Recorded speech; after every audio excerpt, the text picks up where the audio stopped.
kit is ready. It's homecoming 2022 here at Eagan High School. Tonight, your Eagan Wildcats and the Hopkins Royals. I'm Mike Cook, once again joined by Nathan Cron. And we are going to get things started here momentarily as the color guard is bringing the flag out, about to bring the flag out to the field as we introduce some of the Eagan starters. And Nathan, you look down at that shot. Yeah, the stands are rocking tonight on the home side. Well, the stands should be rocking. It's HOCO 2022, and everybody's here. It's a community event, as we've always talked about. Friday Night Lights isn't just a football game. It's an opportunity to be with the people in your community, connect with all of them, and enjoy a shared experience. And tonight, it's going to be a shared experience of football between the Hopkins Royals and the Eagan Wildcats.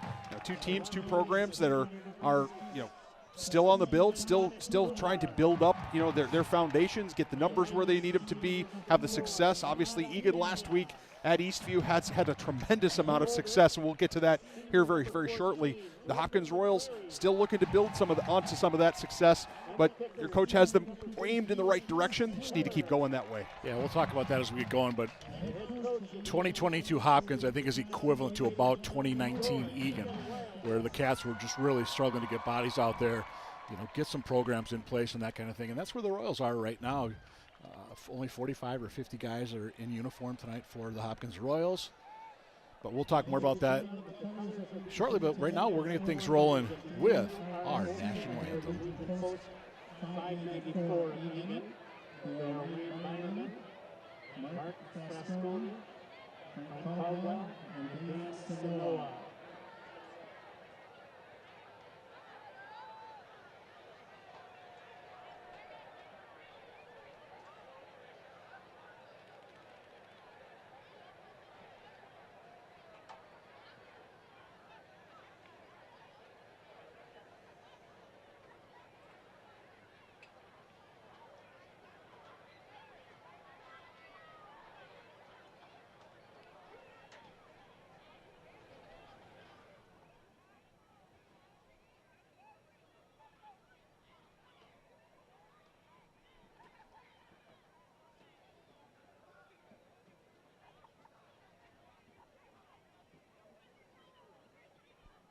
Ladies and gentlemen, at this time, the national anthem will be presented. The flag is located at the north end of Wildcat Stadium.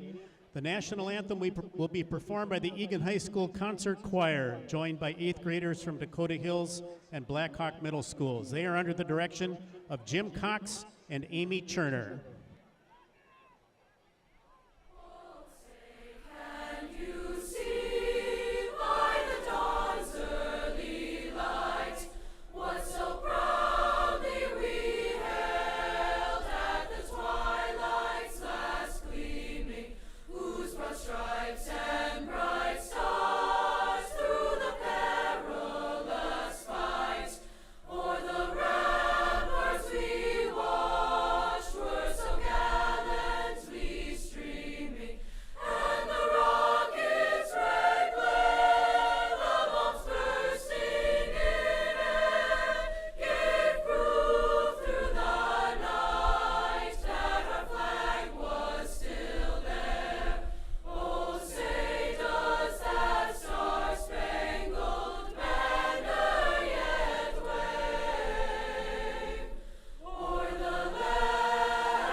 Ladies and gentlemen, please remain standing until the colors have come off the field.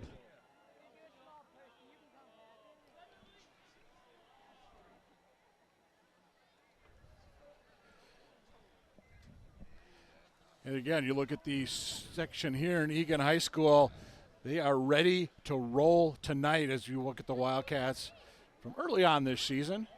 Again, last home game of the year for the Eagan Wildcats. Assuming, although if we were saying if they do win out, 5-3 could get you a home playoff game. Yeah, 5-3 you would think might get you a home playoff game, and that would be an exciting thing here in Wildcats country, given that the Wildcats haven't been in that position in quite a number of years. But tonight, Coach Nick Johnson and the Eagan Wildcats have the work cut out for them. And their job is to be focused. Their job is to continue what they were doing last week that was so successful for them in ruining Eastview's homecoming. Before we get too far, I want to say that was the Eagan Concert Choir and some 8th graders from Dakota Hills Middle School doing the national anthem. And I don't know if you noticed on the right side, there were a couple of football players that were in that concert choir. Number 10, Willie Huseman was out there, along with number 77, Rowan Swartz. So cool to see those guys.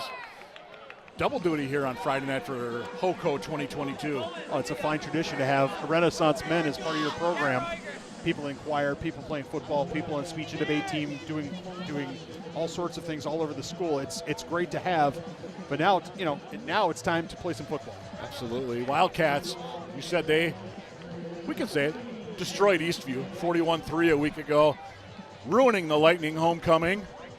And I know there were not too many tears shed on the visitor sideline over that one last week, considering the big rivalry between the two schools.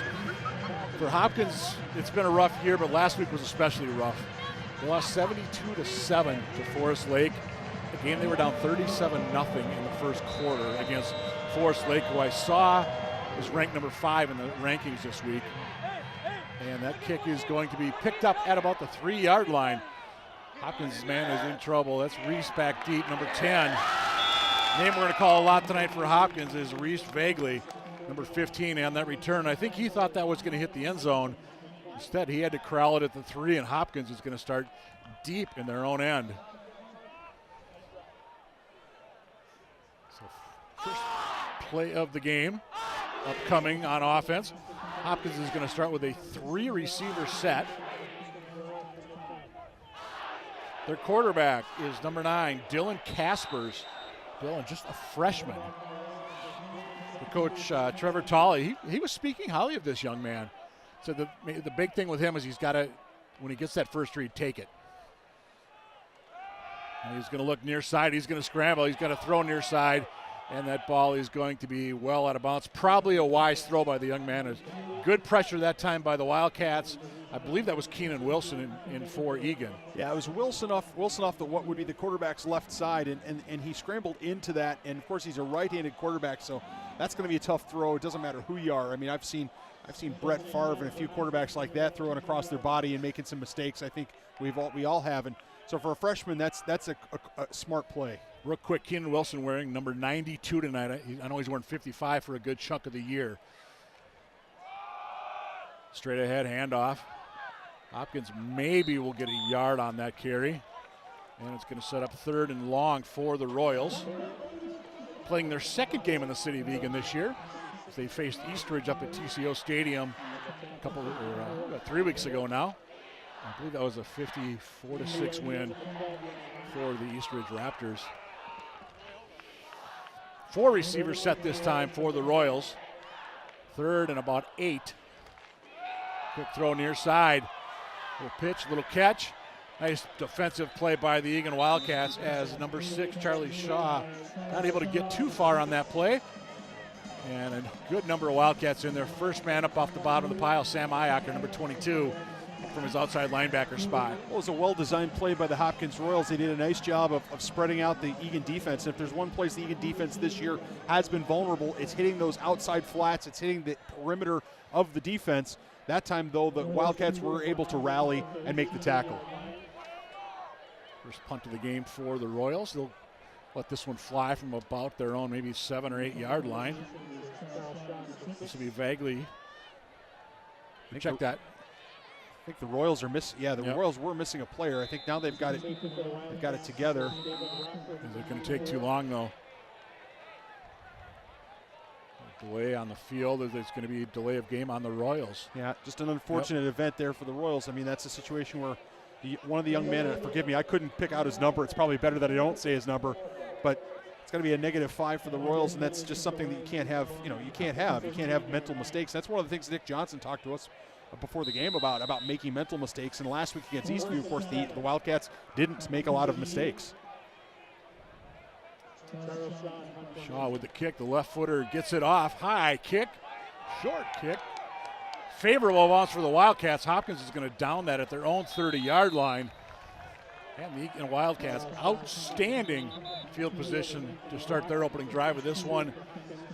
Just a minute 43 gone by here. Homecoming 2022 as you look at Keenan Wilson. He and the Eagan defense did their job. And we've got, seems to be there's the kick and the replay. I think we had there might have been a foul. Roughing the kicker on the Wildcats. I did not see the flag, but I did see the discussion that began. Mental mistake, Eagan Wildcats. Hopkins will be able to keep this drive going.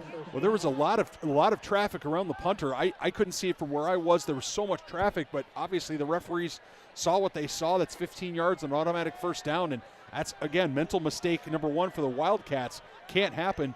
That's the kind of thing that you just can't do. First down, Hopkins from their own 28-yard line. And one thing Coach Tolley said is, Hopkins, they've been good, make a good play here, there, have a good drive here, there, but the consistency has really been lacking for his squad. Quick throw far side. That ball took quite a while to get out there, but it is complete on the far side for the Hopkins Royals. I think Shaw, I believe, yeah, there it is. Shaw was the target and the catch off the toss by Caspers. About a 4-yard pickup that time for the Royals. So take a look at it once again. That ball, again, just took a long time to get over there. But nice throw. Good coverage there by the Wildcats as well. Tonsauger was right there. Cats thinking about a blitz. Cats bringing them. Quick throw across the middle. Nobody home wearing white. And it's going to be 3rd and about 7 upcoming for Hopkins. And Caspers, he had to get rid of that one in a hurry. Yeah, he had to get rid of it in a hurry. And there was a tight end. I think the inside slot receiver was there, but you got to give a shout out to Carter Will, who did a nice job of covering him and jumping that route quickly and making it very difficult to complete that pass. 4 receivers for the Royals. 1 man in the backfield. Again, 3rd and 7 upcoming. Casper's looking to go air. Casper's going to throw this one way overthrown. And Hopkins will be forced to punt for the second time. Cats will be looking to not run into the kicker on this one. Again, good pressure by the Cats. That pocket was starting to close fast. Yeah, it was, and that's, you get the sense that, look, there's a reason freshmen tend not to play a lot of varsity snaps in high school football. It's usually because their decision-making process is a little bit slower, hasn't quite kicked in yet, the experience that they need. So, kudos to the Wildcats for getting off the field. And this ball is going to take a little bit of a favorable roll for Hopkins, so instead Eagan will start at their own 30 instead of the Hopkins 30, as would have been the case had they not run into the kicker the first time. But bottom line, Carson Schwam, Brooklyn Evans, and the Eagan offense about to take the field.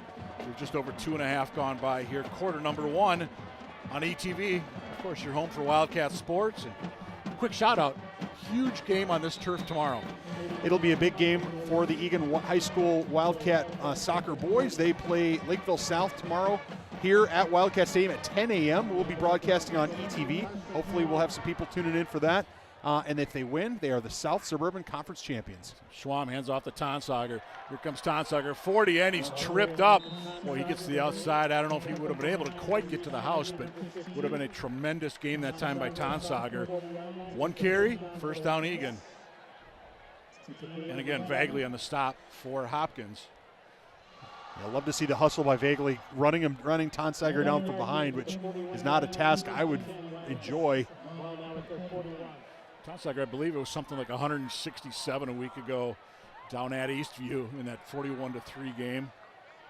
Cats just under 400 yards of total offense in that one. Schwab across the middle. McGivern, 26 points. Eagan.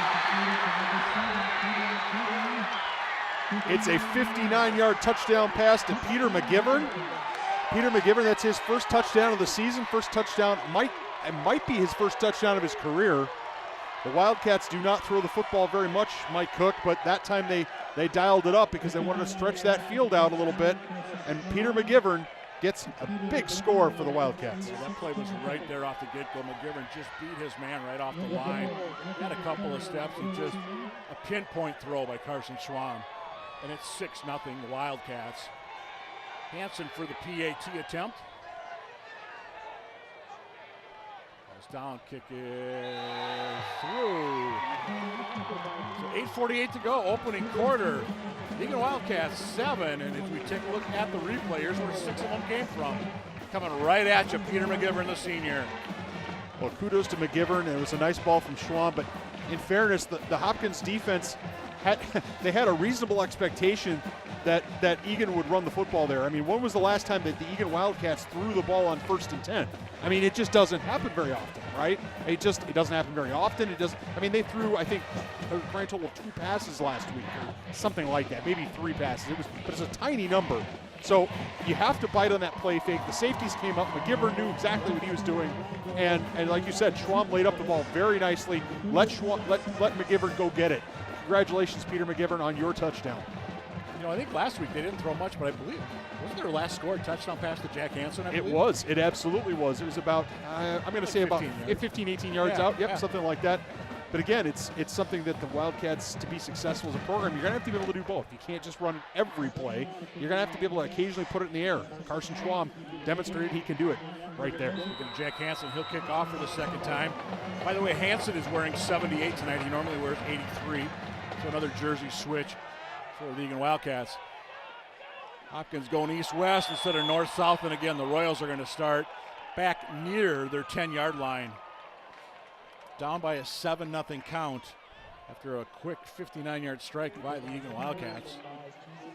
Yeah, it took just over, it took less than a minute. Yeah, I had it down, I believe it was 37 seconds.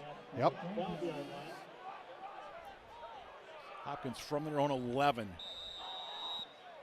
Again, 8:42 to go, opening quarter here on ETV.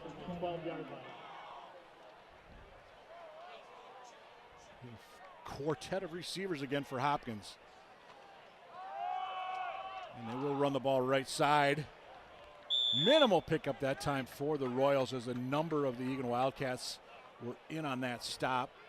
Tonsager up from his secondary position. Tella was in there, number 28, one of the many captains on this squad as you take a look at the replay. Hansen will and a swarm of angry Wildcats. But Jackson Evans Curry did not have much to go for on that one. Give him 3, they're going to say. Hopkins loves to run that no huddle. Quick throw, nearly picked off. Was that Rockford, I think, or was that Carter Will? Carter Will from his inside linebacker position had dropped in to cover that hook. I saw the 4 on the back of the jersey and immediately thought Rockford. Well, it wasn't a bad, watch here on the replay, it's not a bad route. If Will doesn't get that good drop, it is a completion. The ball was delivered on time and on target. It was Will who broke that play up. Again, 3rd and long for the Royals. Looking to get something going. Their 2nd drive of the game. Near side, that pass got him some successful play that last drive, and it does it once again this time is Shaw. Little pitch and catch that time with Casper's 1st down Royals. Cats are going to have to be aware of that play. Hopkins 2 for 2 running that one so far tonight. Yeah, structurally the Wildcat defense, they've got 2 defensive backs out wide and 3 wide receivers. There's a safety over the top, but there's space out there if the Wildcats aren't aggressive. 12 yards on that gain for the Royals.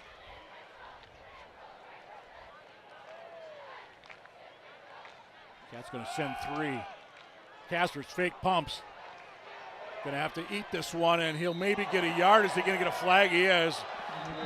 Over-aggressiveness there by the Eagan player. There's a lack of discipline, Mike Cook. A lack of discipline and a lack of awareness. Is that Iacker or Keenan?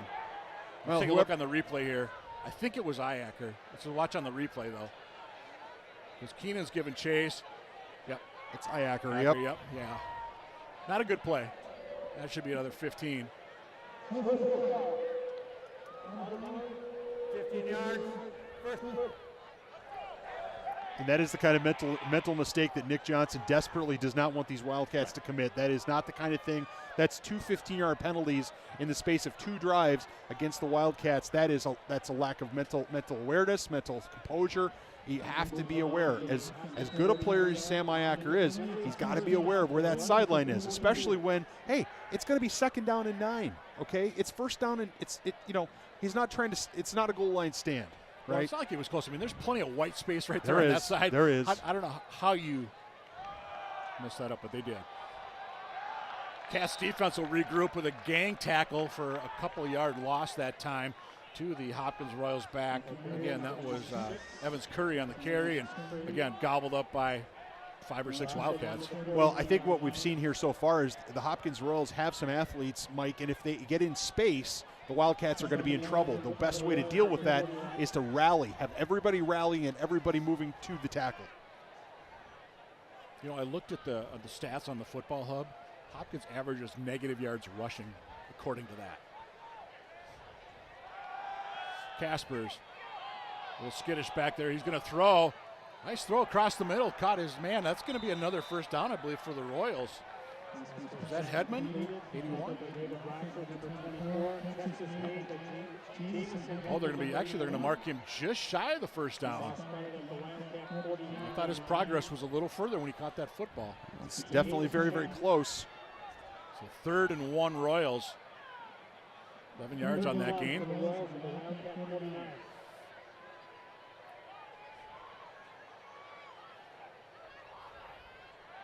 Casper's going to go the far side this time. Assume that's Shaw. Nice tackle on the far side by the Wildcats.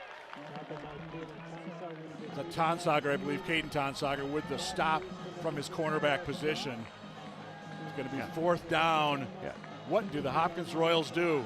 Well, if they've got a play that they like for 5 yards, this is the time to run it. It's midfield. I mean, you're not giving up too much field position. Look at Tonsager flying up, and one of the Hopkins Royals brace really needed to stick on his block just a little bit longer, but a good opportunity here for the Royals. Iacker was tied up, and Tonsager just very aggressive. Going to throw Casper's cross. Ball, receiver, same time, 1st down Wildcats. It wasn't a bad throw. I mean, it hit the receiver. The receiver had an opportunity. I think I'm going to give credit to the defensive back there. And forgive me, I think it was Tonsager. Yeah, it's Tonsager again. He doing a nice job of look, again, if he's a half second later, watch this at the top of your screen. If Tonsager is a half second later, he arrives at the same time with the ball. If he's a half second later, he catches that ball, falls down, and it's a 1st down. Absolutely. 5:10 to go in the opening quarter. 7-0 Eagan Wildcats. Took them 2 plays to get a touchdown last time they had the football.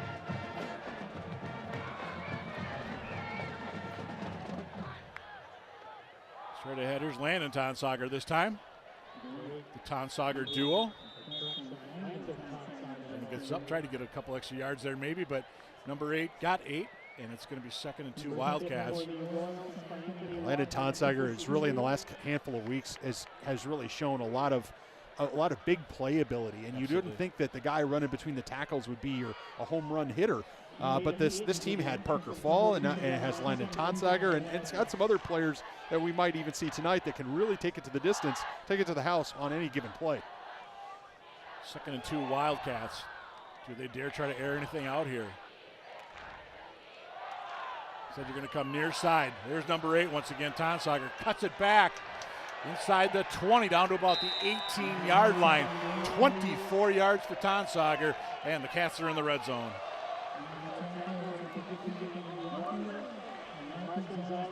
Watch, he's going to come right into your living room here, ladies and gentlemen. You know, the Royals got pushed off the ball, but their outside containment got broken down.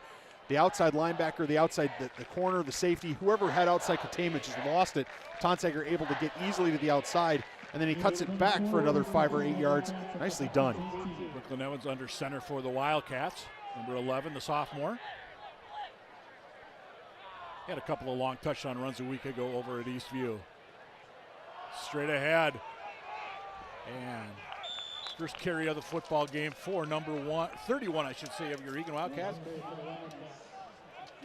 Nick Tesdahl, the ball carrier for Eagan. Tesdahl had a couple of carries late in the game, in the Eastview game last week. So, Coach Nick Johnson rotating some players in, getting some guys some early reps behind the big boys up front. Absolutely. And the big boys up front, they're missing one of them, Javon Hanna, the center, out with a little bit of an ankle injury. Should be good to go, though, next week at Burnsville, we are told. And 6 points, Eagan. Ton Sager from the 11.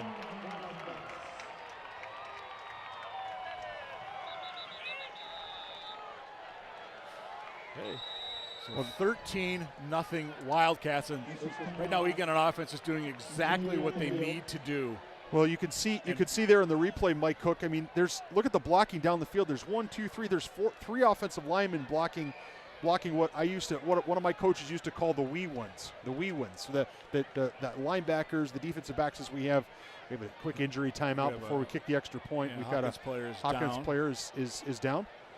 But we had, if Eagan has offensive linemen blocking down the field on linebackers, safeties, corners, things like that, that's bad news. That's not good news for the Hopkins Royals. Good for the Wildcats, not good for the Royals. You mentioned Hannah is not playing tonight. So in at center is number 64, Cole Meyer. He's a 6'2", 210-pound junior. Another guy I saw on that rush was 71, Moses. I had a chance to ask Coach Nick Johnson about this the other day. Who are some of the guys that have really maybe kind of played above what you thought this year? Moses was one of those kids he mentioned. Just a very solid player on that offensive line this year for the Wildcats. Quote just was simply, he's gotten a lot better. Well, Adrian Moses has always had, he's always had a big body, and sometimes it takes a little while for a young man to grow into his body, and get the kind of the coordination, and get the combination of strength and experience. But that's what it takes. That's what it takes to have a winning football program. You have to have a program where guys come up and who you don't expect, or you're not sure exactly where they're going to fit, how much quality they're going to give you, how much kind of play they're going to give you, and suddenly they come out of nowhere and they say, wow, this guy's a quality offensive lineman, that guy's a quality linebacker, a quality running back, whatever it is. That's important stuff. Tyson Moore's up. Actually, there's 2 guys down. I didn't notice that with the crowd initially. Moore very gingerly, as you saw, they were working on that kind of right knee area. And I don't have the number of the other man that's down for the Hopkins Royals. Forgive me, Mike Cook. It's just they're trying to. Yeah, it's like 15. Again, that's Reese Vagley. Again, he's the guy. He's kind of Mr. Do-It-Everything for the Royals. And again, their coach is saying they've only got 45 to 50 guys on the varsity level right now. So they had a few more to start the year, but for some guys it just didn't work out for whatever reason. And again, playing 6A football, it's hard to do with a roster of 45 guys. Very, very difficult. No question about that. And he was telling me tonight too, he wanted to hopefully give some of those guys a little bit of a breather tonight, because many of those players have to go both ways. Hansen tries to make it 14-0 Eagan, and indeed he does. So Tonsager from 11, I think we said. Yep. Yeah, the Wildcats have certainly done what if you're a Wildcat fan you wanted to see, which was continue to play well after last week, not have a letdown, certainly not overlook an opponent that has struggled. Play your game and to be successful. The band is here. The pit is in full form. It's definitely a full stands. It's homecoming. We did see some, Mike Cook, we remarked on it before we started coverage. We saw some things called letter jackets early on. And the kids nowadays, as you look at that shot of the pit, you won't see very many letter jackets, although you do see some hockey helmets. Look at those guys on the top left of your screen. Now they're fading away, all those hockey helmets. Is that the Carlson brothers? I don't know about that. No, you're right. There's too many of them. Yeah. Okie Oglethorpe. Yeah, I'm not sure. I'm not sure about it, but I'm a little disappointed there aren't better mullets on those boys. Give them time. Hockey season's not here quite yet. And another return. Hopkins again. Third drive. This time again, they will start inside their own 20-yard line. Speaking of hockey, got to give a shout out. I don't understand. There's some hockey parents that are watching us at a local Mexican restaurant right now, just up the hill here, called Teresa's. There are a couple of hockey parents. They got some baseball parents there, but they're all parents of sophomores. Kind of little parental get-together, enjoying some cervezas. We'll save one for us, and hopefully maybe we'll stop by afterwards. But thanks for having us on at Teresa's. That's fantastic. We might be going to Cooper's tonight. I'm not sure. One of our other big sponsors here for Wildcat football, along with Tavern 13. Wyatt's Twisted Americana. And, of course, Kitchen and Rail, our newest sponsor. And I'm going to guess Kitchen and Rail could be busy tomorrow night before the homecoming dance. Kids going out and having a nice meal before coming to the gym. I don't think the kids are going to Kitchen and Rail. I think moms and dads are going to Kitchen and Rail. There you go. Oh, intercepted Wildcats. Will got it this time. The Wildcats set up in outstanding field position once again. Well, Carter Will did a nice job of dropping earlier. He had his, I would say he's had his hands on it, but he did a nice job here. Watch on the right side of your screen. He's going to drop in and just step in front of the receiver who you couldn't quite catch it there off the right side of your feed, but it was a nice play by Carter Will, and he puts the Wildcats 1st and 10 on the 16-yard line. And I didn't see who that was to put the pressure on, but somebody was coming from that left side. And Caspers had to get that one off in a hurry. From the 18 for the Wildcats. Anderson, 10. Anderson down to about the 5. First carry of the night for number 2 in the Eagan Wildcats. That'll get about a 13-yard pickup. Going to be 1st and goal Wildcats. Again, just that offensive surge out there. Gilbertson is out there. You see George Esther, 66. Again, nice season. He's been playing on the right tackle. Big thing here for the Hopkins Royals, they've got to attack the line of scrimmage. Right now they're catching blocks and they're getting pushed back. They need to attack. If they attack the line of scrimmage, they've got a chance to blow something up. They've just got to slip off a tackle, fall off a block, and make a play. Ball spotted at the 6. Schwam going to go to the air. Got his man near side, 6 points, Eagan. Anderson on the reception. 20-0 Wildcats. Again, nice throw by Carson Schwam. Right where it needed to be. Anderson, he just kind of came across, and I think nobody went with him. Did you see that their defender was out there with McGivern? Yeah, he slips out into the flat, and he does a nice job, but that's the second nice ball we've seen from an Eagan quarterback. You know, and again, we haven't had a lot of that here in the last handful of years because the Wildcats have really committed to running that option, that dive option, that veer option, that bone option, whatever you want to call it. But running the football is exceptionally important for the Wildcats to be able to reach out and throw the ball is really kind of against type, if you will. 21-0 Wildcats. The pit has got plenty to cheer about. Homecoming 2022 at Eagan High School. This year's slogan, "We are Eagan." A lot of Top Gun look to that logo this year. I heard some of the students say there's almost too much Top Gun to it. You know what?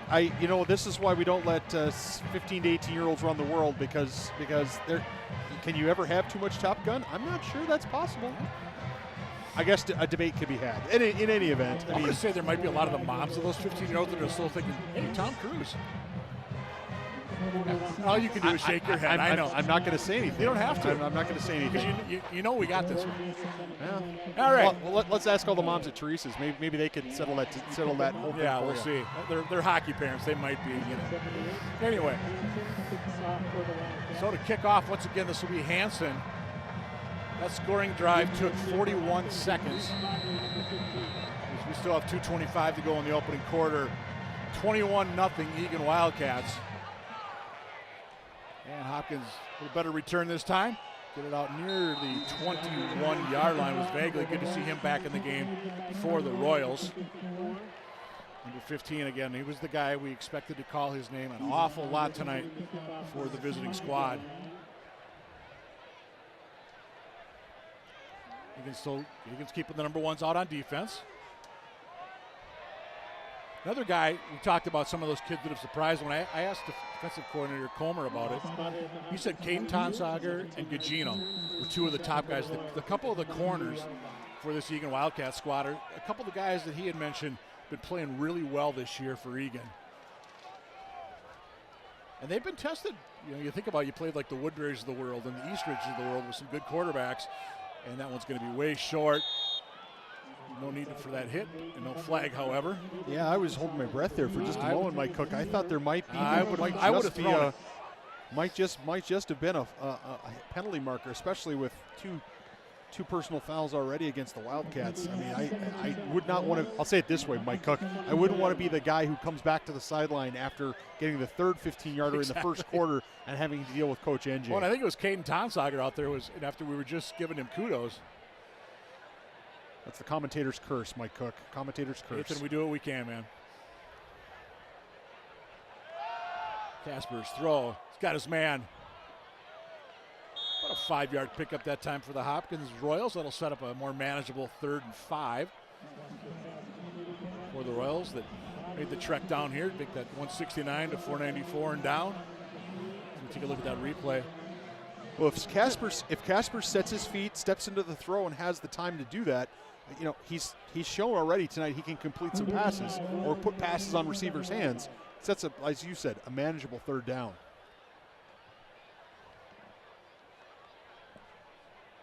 Long count that time for Caspers and the Royals. He's rolling. And did he get the throw off?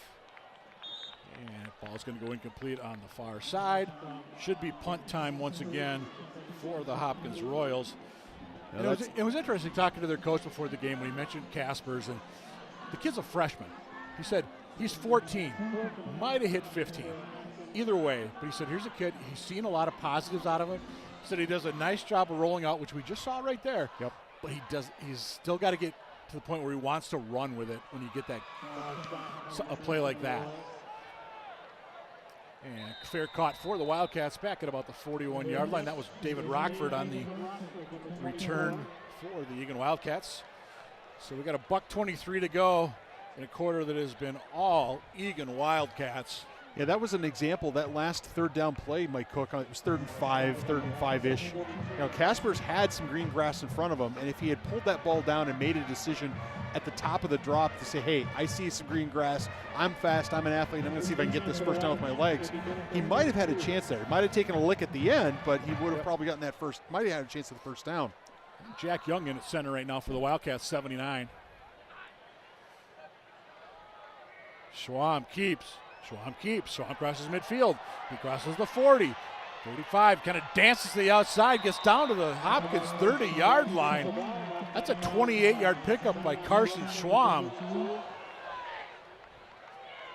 The Cats just having their way on the ground right now. Well, it's outside. You know, it's outside containment. And that's one of the things that handing it to Tonsager in the middle does is it tends to shrink down the outside. The outside tends to shift to the inside to try to take away that dive, that easy, straightforward dive. But, you know, again, you can't give up outside containment or you're going to have some problems with these Wildcats. Whistles. Not sure what officials conferring. Not sure what the call is. Clock issue. Again, 21-0 Wildcats, as you see here. You want to watch a replay of this game or any of the other games that have been on this year, there it is, eagan-tv.com. You can also check it out on the YouTube page. I know Team Tonsager is going to be, their elder statesman has understood that how to get on the Eagan YouTube page. He was, like a lot of us teenagers who were kind of shown how to do things. And I know my kids always look at me when it comes to technology and they're, Dad, you're stupid. And yes, I am. Well, yeah, so, yeah. It's the curse of wisdom. Yes. Mike Cook. Inside a minute to go. Fumbled snap. Cats. Well, Hopkins says they have it. Yeah, So I thought Evans fell on that. Well, what's interesting is he fell on it. His knees were down. Look at the replay. He's got. Oh no, that ball squirts out. Ball does squirt out. Wow, that's a huge break for the Wildcats. Although in fairness, when the instant they blew the whistle, I think his knee was down. And he had the ball touching the ground, but I don't think he was in control. I don't think he had control of that football. Oh, we'll give the officials credit though; they came in right away and they were very definitive with that call. There's Anderson going left side. He's got Gage leading the way, cuts it in. Oh, we got a high tackle there on about the 22-yard line. I'm not sure. Hopkins is up there jumping around. I'm not sure. They think they have the football. Either they think they have the football or they think there was a hold on the plate right at the point of attack. Let's watch this. It's a pitch to the outside. Look at Anderson to the outside.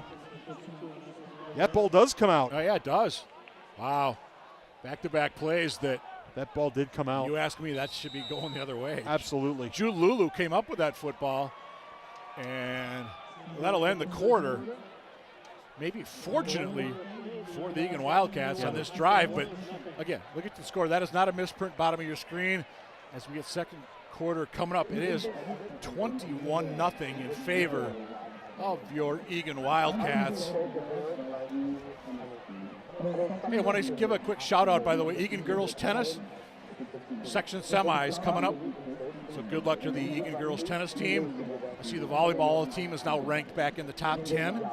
So Kathy Gillen's getting that squad whipped back up into shape with a lot of new faces there, and as you knew she would. And I want to mention too, it's game time temp tonight was about 45 degrees, so a lot of people wearing winter coats, but there's also a lot of people in the community that don't have winter coats.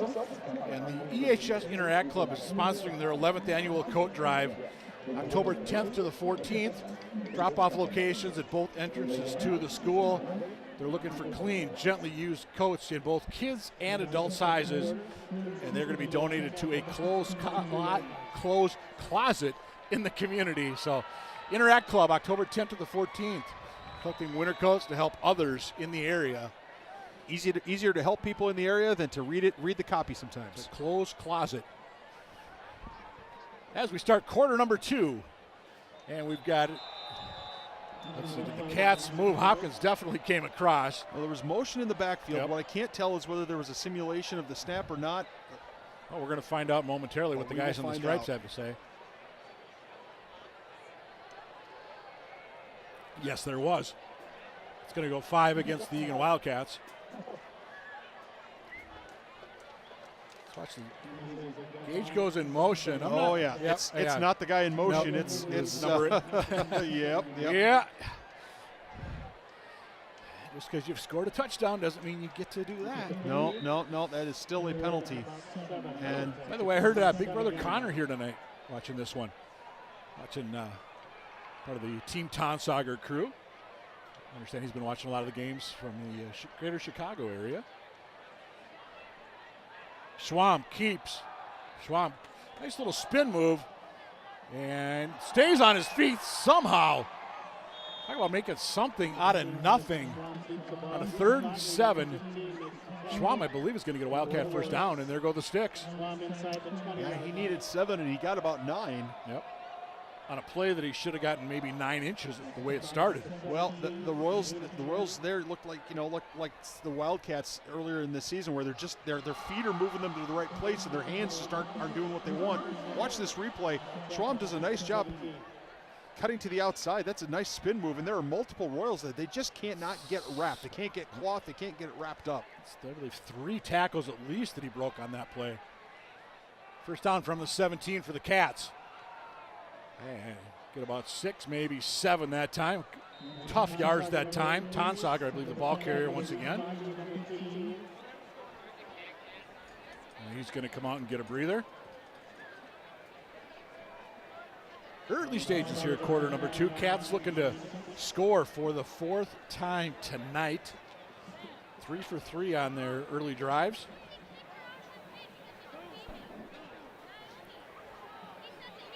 Again, Pitt looking to have something to cheer about once again here on Homecoming 2022.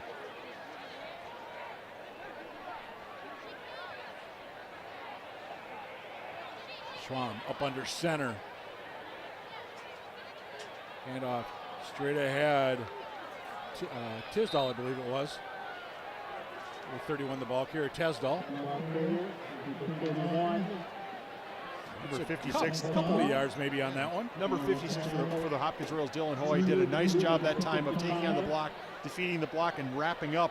That's exactly how you deal with running backs that have good low center of gravity. So you get your arms around them and you hug them to the ground. Nicely done. From the 8, Cats need 2 for a first down. You can see how close they are to putting 6 more on the board. Schwam again up under center. That's Tonsauger, the up back. Schwam kept it. Schwab gets the first down, doesn't get the end zone, but it's going to be first and goal. Eagan Wildcats. And I got to admit, I bid on the fake as well. Well, you bid on the fake, and a number of the defenders bid on the fake. Look at this. Yeah, there were 2 or 3 Hopkins Royals that bid on that fake. That fake was carried out well up into the line. In fact, I think they had probably even gained a half yard before he pulled that ball out. Again, Vaguely, nice job of coming over to prevent a touchdown by Schwam. So from the 2, Cats first and goal. Brooklyn Evans now in at quarterback. Whistles aplenty. Timeout taken by your Eagan Wildcats. 9:20 goal. Hey, just a heads up, Wildcat fans. Next Friday, Wildcats at Burnsville. We'll be there too. Eagan TV with a joint production with Burnsville Community Television. The Wildcats that look like they're well on their way to being 3-3. Burnsville is at Eastview tonight. If they win that game, they're 4-2 on the season. So you should have a nice football game over at Burnsville High School next Friday night with the Wildcats and the Blaze. And of course, you remember last year, Eagan got that field goal at the buzzer. Alex Rodman got extra sprinkles on his DQ with that field goal. And the Cats won that one 17-14. Yeah, it should be what we call in the broadcast business a spirited affair between the Blaze and the Wildcats. I almost said Braves. Between the Blaze and the Wildcats. Should be a good one at Bob Pate's.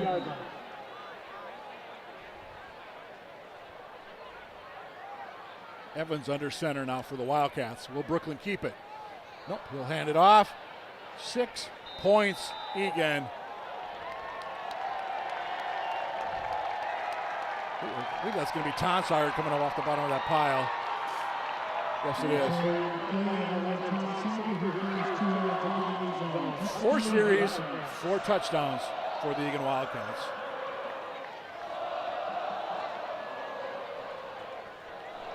Well, the Wildcats are making it look easy, and to be fair, on that drive, they're more than a little bit fortunate, as that's blocked. That PAT was blocked. It'll only be 27. It's different kicker right there. Thomas Keller was in for the PAT, number 53. I'm glad you picked up on that, Mike Cook, because I'm sad to say I missed that. Well, I think that's one of those deals where, again, are you going to need him somewhere along the way? Get him some experience. Again, plenty to cheer about here on the home side. I'm getting dizzy just watching her. Well, and Kaler's he has played a lot of soccer, so he's got he's got a leg. He can hit through the uprights, but of course it has to be the snap, spot, the kick. It's all going to work. But I mean, but like you said, Mike Cook, you want all your pistons firing, especially as you go into next week. A chance to be 5-3 this year for this program would be massive. And if they win next week, they win tonight, they win next week. That game against Shakopee at Shakopee Stadium, and that's another one we're going to get to call, Mike Cook. We should probably mention that to everybody, is that we're actually going to be calling that game the away game to Shakopee. And I want to clarify, too, for people that are looking ahead, that indeed is Thursday of MEA weekend. Most schools in the state are playing Wednesday, but there's half a dozen or 8 games that are going to be on that Thursday.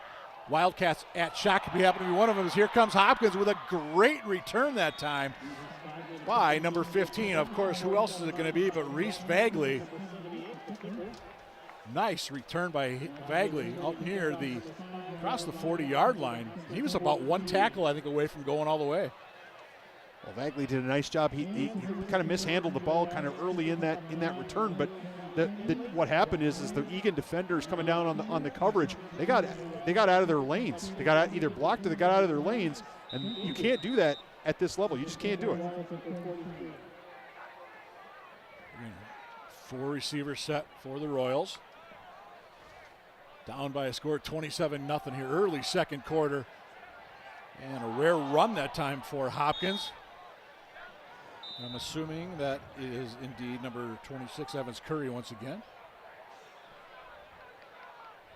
And the ball carrier of record, I believe, so far for Hopkins.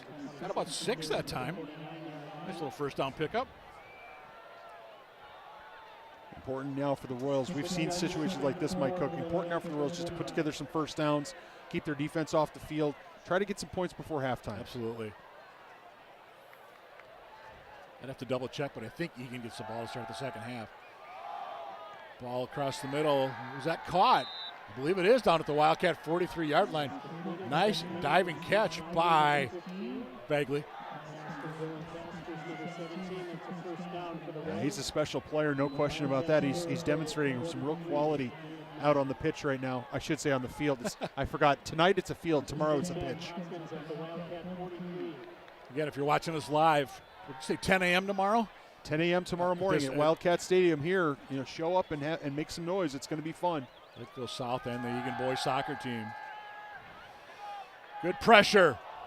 Throws up a kind of a Hail Mary, a wounded duck way outside the boundary, fortunately for Hopkins. But good pressure coming through for the Eagan Wildcats.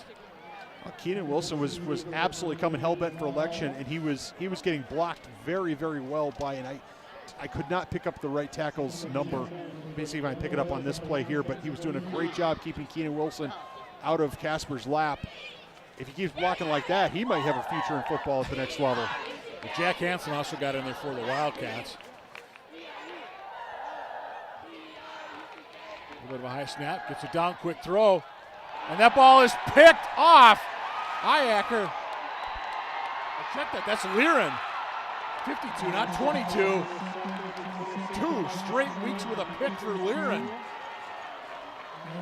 The ball came out at the end of that, Mike Cook, but they're going to say Liren was down. I think he was down on the ground before that ball did come out, but what a nice job by Liren as he drops back. Here's Casper setting to throw, squares up. Liren just gets in the lane, sticks his arms up. He really wasn't in primary coverage. He just had dropped. Nicely done that time by Liren. Yeah, he's on the ground. The ball comes out when he hits the ground, but nicely done. And unfortunately for Caspers and the Royals, they're going to be they're looking at a quick turnaround. So 7:44 to go in the opening half. 27-0 Eagan Wildcats. Tonsauger bounces to the outside. Can he make it 33? He is going to get out to 5, the 3. Not quite all the way, but a nice run by Tonsauger.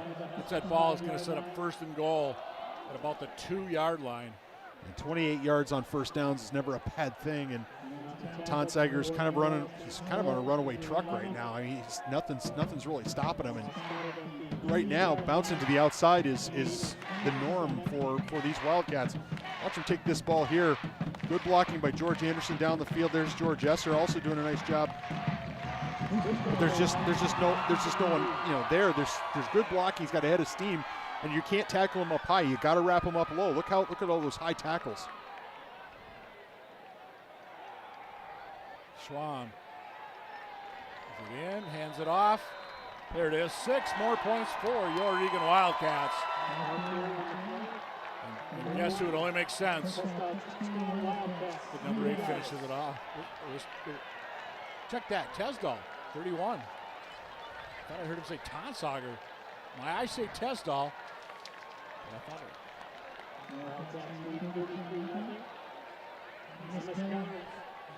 it. 3 yards. Touchdown run. PAT from Keller. Splits the uprights. 34-0 Eagan. Nice to see Tesdall get a touchdown here in the homecoming game, and the Wildcats are going to need that because you never know when a player is going to either need a break, need a breather, get injured, whatever it is. You're going to need all that stuff. Again, the pit. Again, great student turnout tonight. I was told that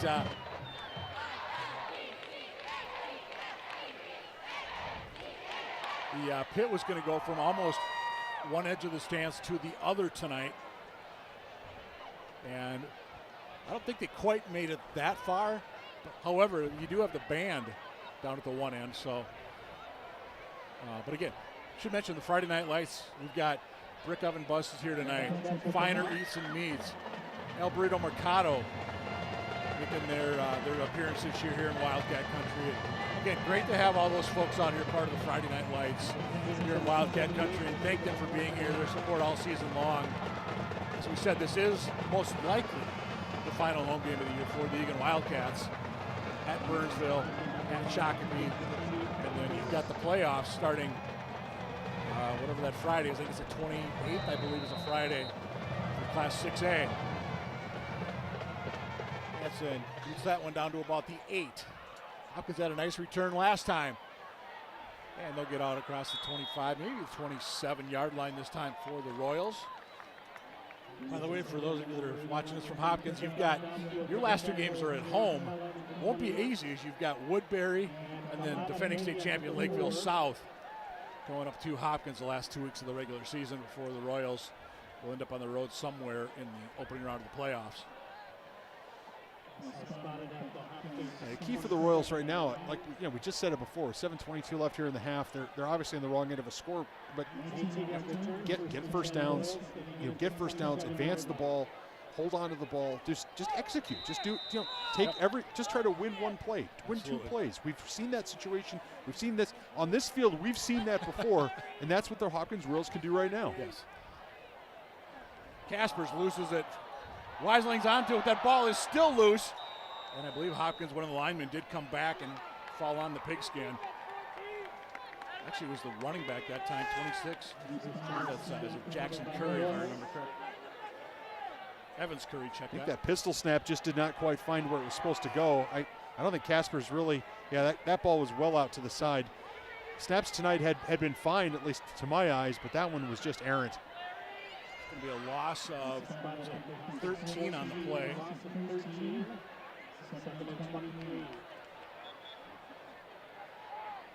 Again, if you're the Eagan defense, I mean, you just got your ears pinned back right now, don't you? Yeah, I think we've got an equipment problem for one of the Royals. For one of the Royals, one of the linemen had to leave the game. I think he has I don't know if it's a chin strap problem or exactly what it is. Guy we haven't mentioned much this year, right? Playing nose for the Cats right now is Connor Strop, big number 88. Junior, he's 6'5", 245. Good pressure that time. Yeah, guess who? Oh, it's almost as if he knew you were talking about him, Mike Cook, and Keenan Wilson was in there as well. And Kaspers looks like he's dinged up. He's calling for. Actually, what? Check that. That was a blitz from. Let's see who it was that came bursting through. But. Yeah, Kaspers, you saw him right away, he had that right arm up, like, yeah, off he goes. Let's hope that's nothing serious.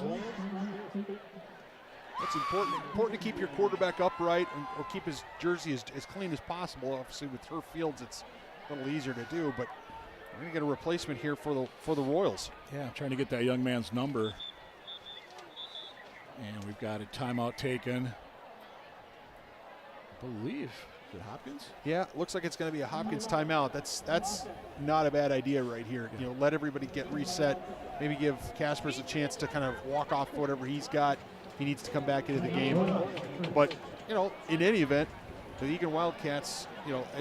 Again, Mike Cook, we've been doing this a long time. You've been doing it a longer time than I have. We've been up here together for a while, and to have the Wildcats in this position at this point in the game is let's just say novel. Yes. It's unique, yes. but it is something to be celebrated. Yep, and it is homecoming 2022, so ideal time to do it. Again, the slogan this year: "We are Eagan." As you see, Coach Comer, defensive coordinator, saw him momentarily anyway. Terrence Smith, by the way, is the quarterback right now for Hopkins. 6 foot, 135. They have him listed at. So if he's got a guy like Keenan Wilson or Strop coming down on him, that is a huge. That's a 160-pound difference. Tella thinking about a blitz. Tella backs off. Tella's thinking about it again. Here he comes. Bad snap. Keenan is in there for the Cats. Hanson says he has it. Keenan has it. The officials say it's first down, Eagan Wildcats at the Hopkins 5. Again, just a snap that went to the right. Smith reached out that right hand, but take a good look at it there, just kind of high and wide. And the Wildcats are going to take over at the Hopkins 5. And we're just past the halfway point of quarter number 2 here on Eagan TV. Again, your home for Wildcat sports.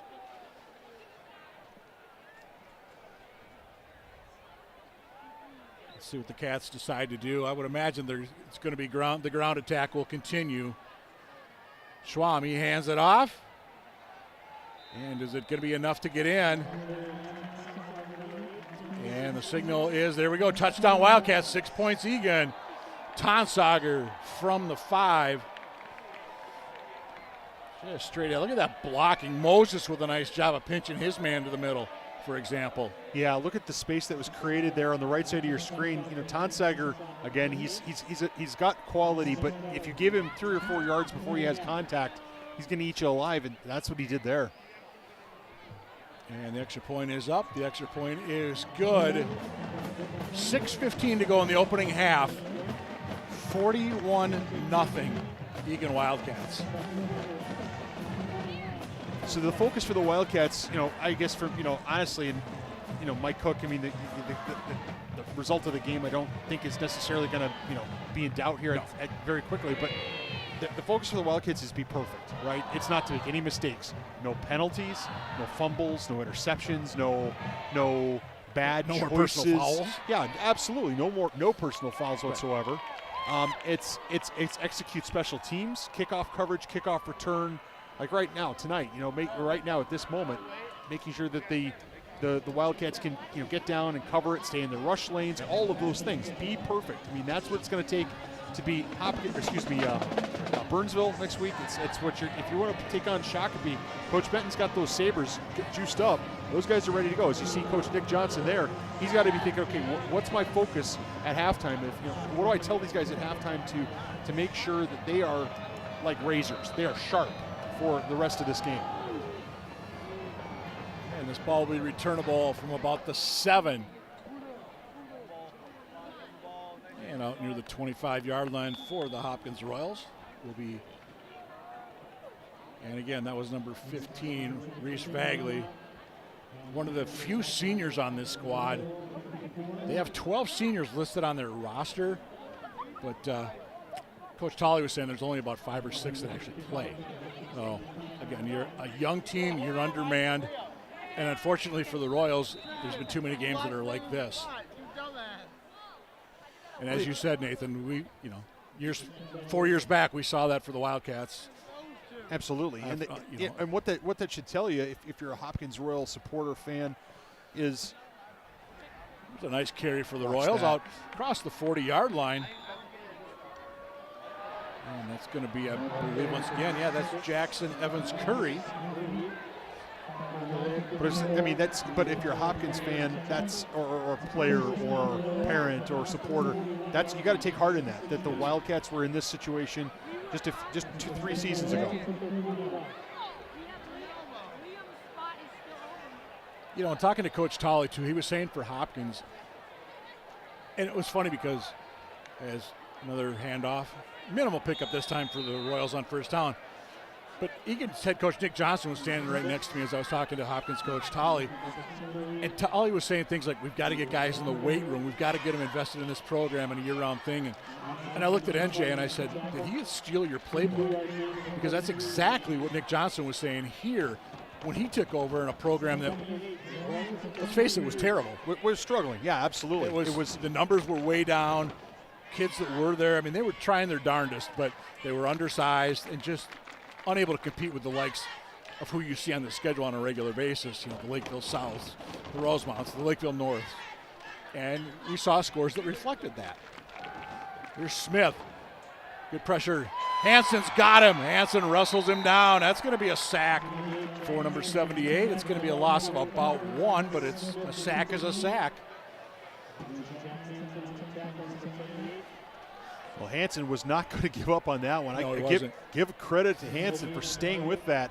Sometimes when you're a big guy chasing a small guy, that can be a long ways to run, but he's got some big, long arms, and I'm glad he was able to corral them. I was also glad he kept his arms down. I was a little afraid, being as tall as Hansen is, he might reach and get that horse collar. Yep.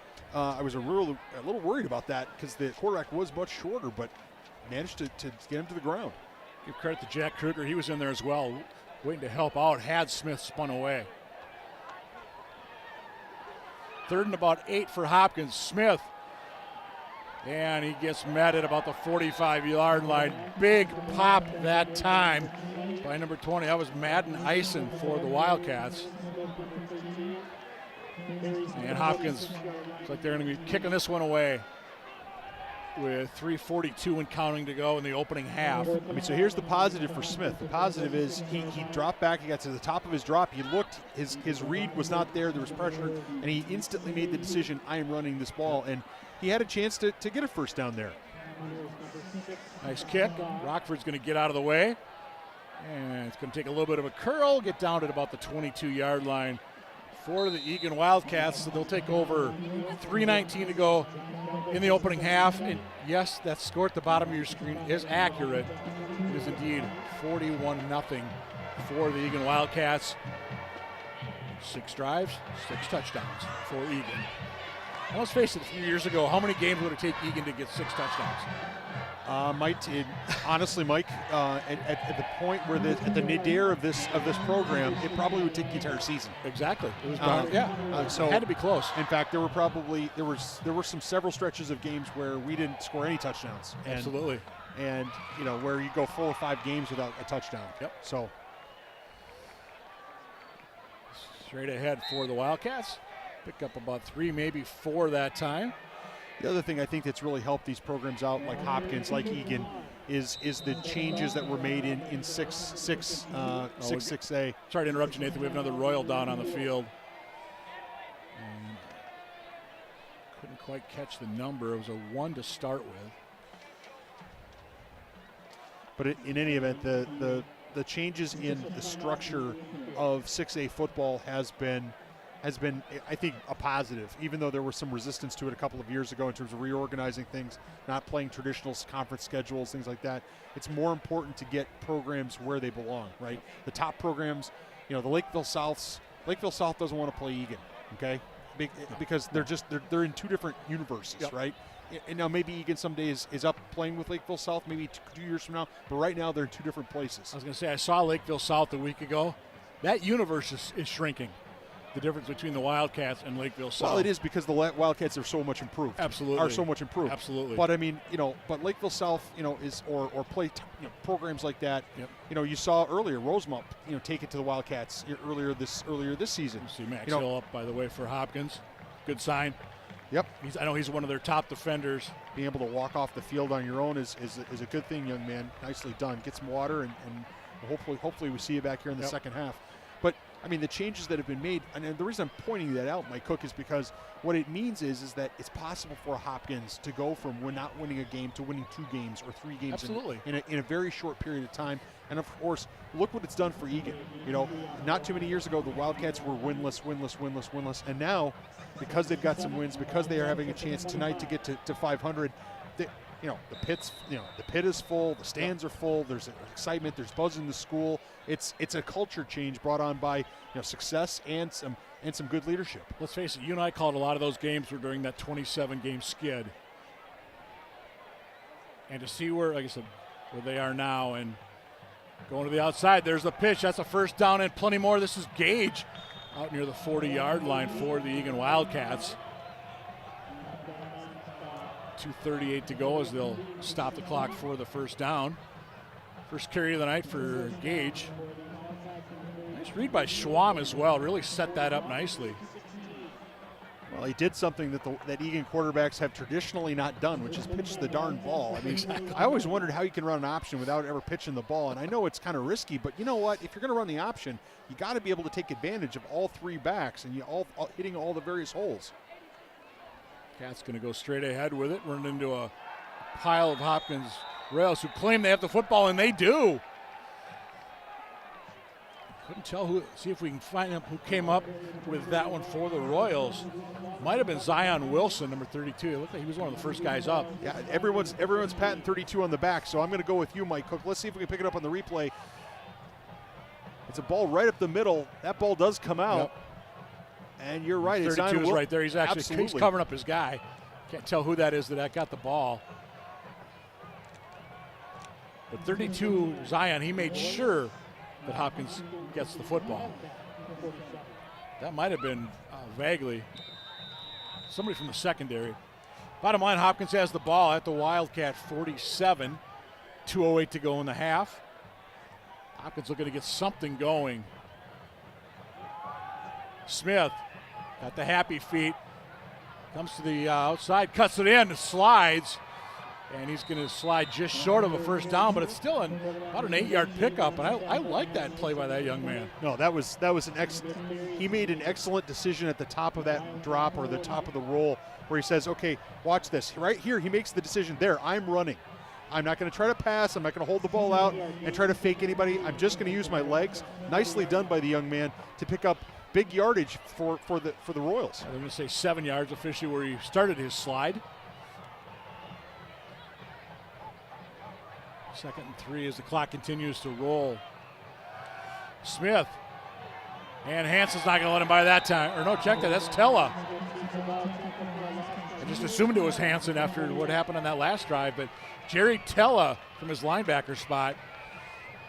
Tella, who another one of those guys, he's had a really fine year for this Wildcat squad. He has stepped up. Now watch this. Now, there's something of a pocket. But look, you see the quarterback goes outside the blocking. He basically, there's blocking for him if he keeps his nerve and stays there. Instead, he tries to get around the outside, and he ends up taking a loss. So what his feet give him on one play, they take it away from him on the next play. Fortunate to hang on to that football, too. He was a little bit loose there as he was going down. Just that one hand on it. And he'll slide again, get to about the 39-yard line, where I would assume the Hopkins Royals will go for it on 4th down. Yeah, it's absolutely 4th down territory. Why not? Yeah, you look at the time remaining here in this opening half.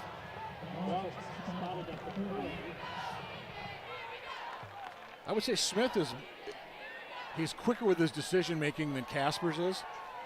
We haven't seen what kind of ball Smith can throw. And timeout taken by, I assume, the Hopkins Royals. So we look at the official signal, and yes, Hopkins Royals. Well, smart by the Royals to take the timeout. I mean, ordinarily you try to just get into the locker room at halftime, but in this situation, no, it makes sense. Take the timeout.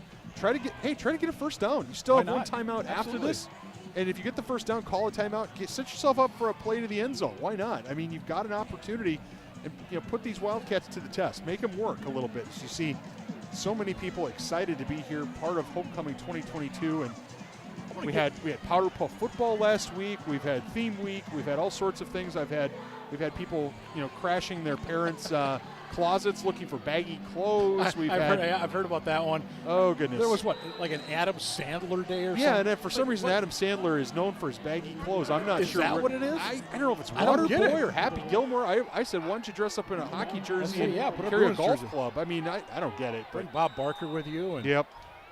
Okay, if you've never seen Happy Gilmore, you don't understand that reference. But all the kids are here. Yeah, absolutely. It's the parents and grandparents watching. Yeah, they're all out, enjoying some adult refreshments, shall we say. A good chunk of them, as Hopkins is going to be stuffed on 4th down.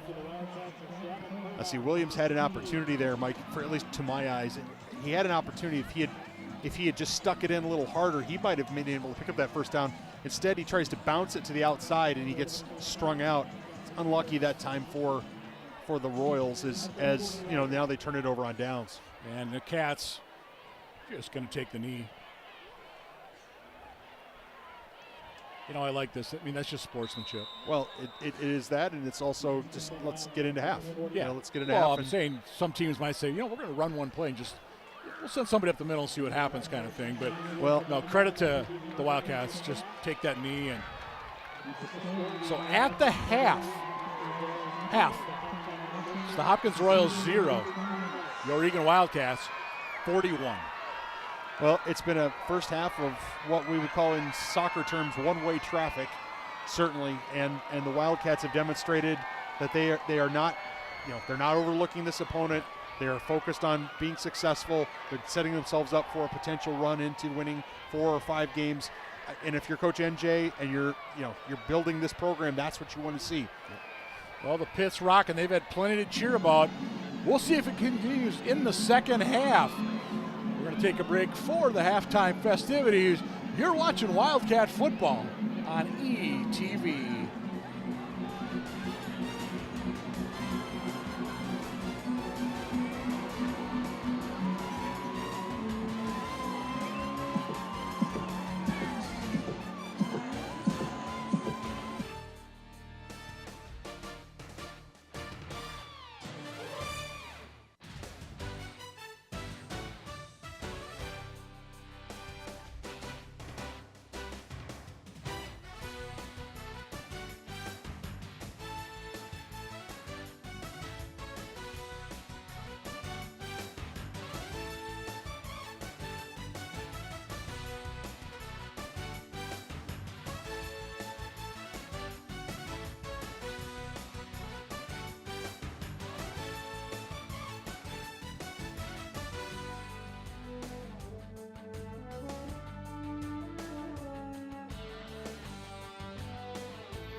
bands as the final song for the evening, we would like to independently recognize all the student members of the participation. At this point, we ask all of our staff and junior band members to take a minute. We'll ask all of you to show some love to our Eagan High School marching band class of 2020.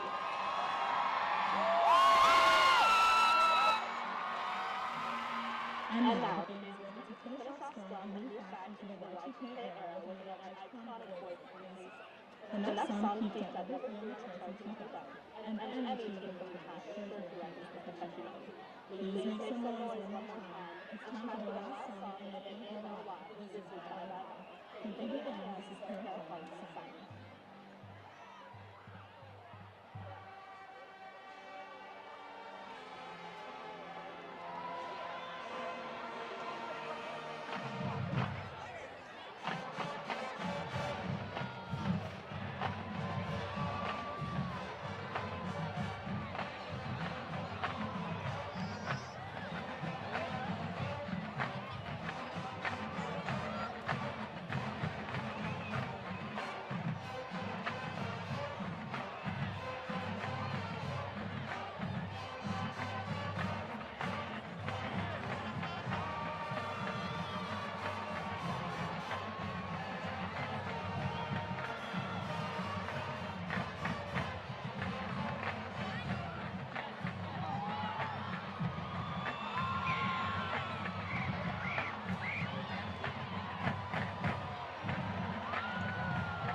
Eagan High School Varsity Marching Band.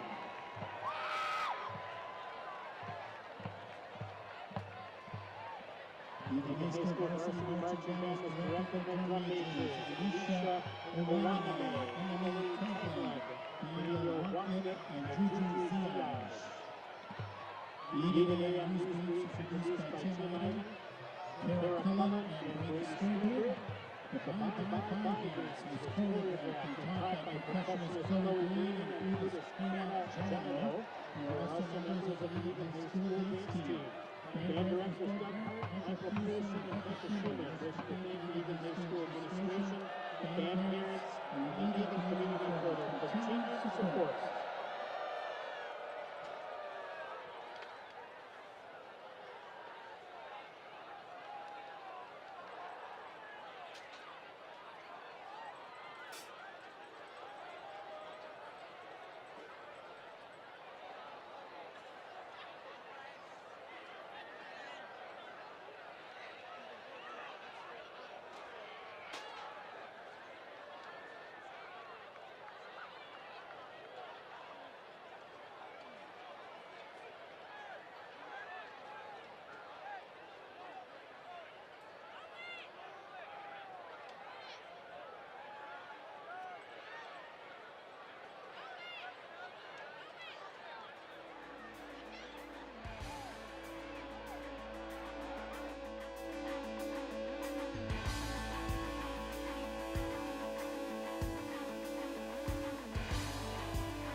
Welcome back to Wildcat Stadium. We're at the half. Eagan Wildcats 41, Hopkins Royals nothing. Once again, he's Nathan Cron. My name is Mike Cook, and we're happy to be with you here in Wildcat Country. Happy homecoming 2022, and happy is one way you could describe the Eagan Wildcat performance in that opening half. Well, it was happy on the field. It was happy in the stands. About the only people who are going to be struggling here are the visitors on the other side of the field. And right now, the Wildcats, both the band, the dance, the dance team, everybody's firing on all cylinders. And right now, the Wildcats have to, put aside that first half as they come out and take the field. On to the right side of your screen, as you see the pit throwing a bunch of flour in the air. Don't try to clean up your screen at all. It'll dissipate. It'll dissipate at some point. We're gonna have some first half highlights here coming up for you. As you can the Wildcats had some real domination. It started really, to put it mildly. It started from the opening kickoff. You see Peter McGivern took it to the house for the Wildcats on a beautiful thrown ball. Second offensive play of the night.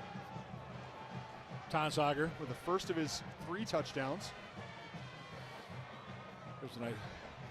There's Anderson there with a nice reception. Tesdale, was that Tesdale? Or is that the Tonsauger? That was Tesdale, yep. And another long run sets him up. Defense has played outstanding for the Wildcats.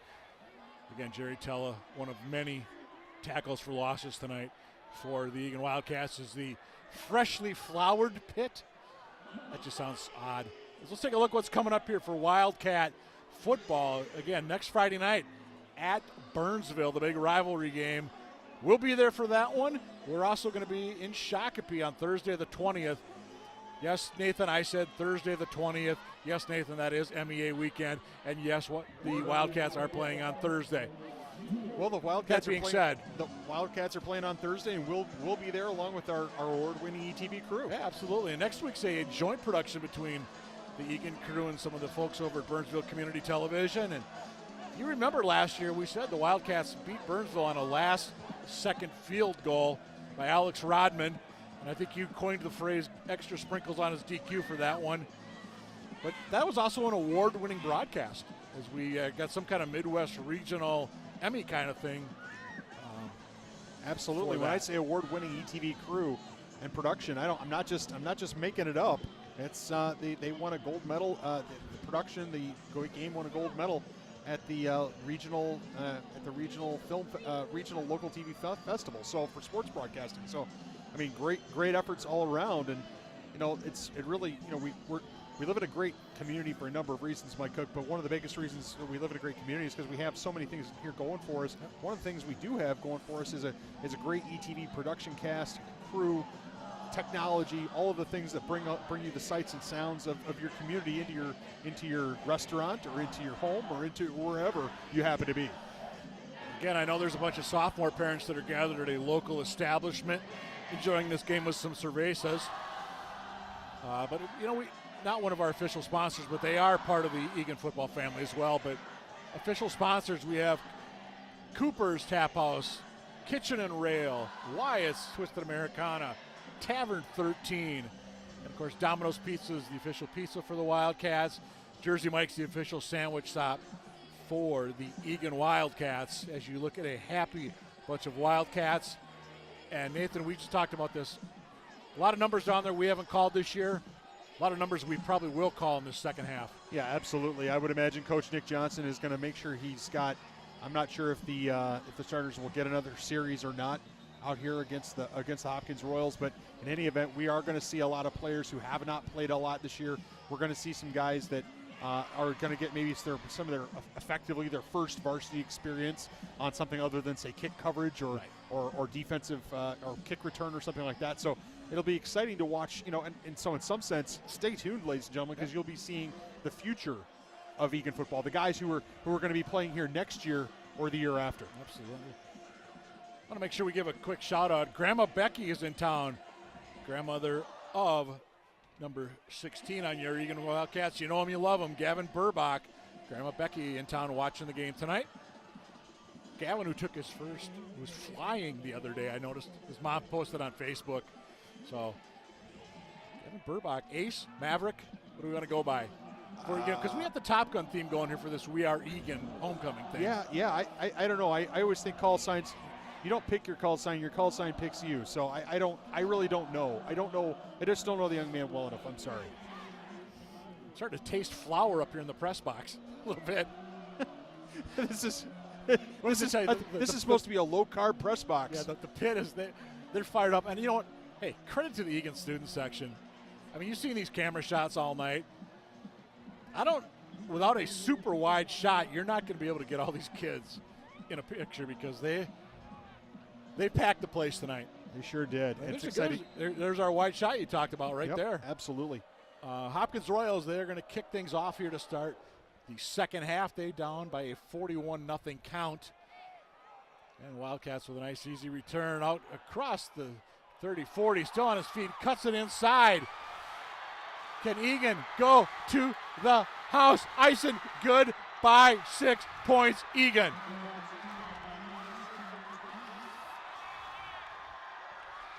Well, Madden Ison, congratulations, young man. You definitely found a way to get noticed.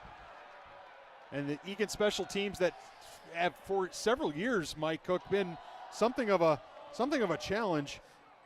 Flashing some brilliance here is Ison. Look how many tackles he's going to run out of.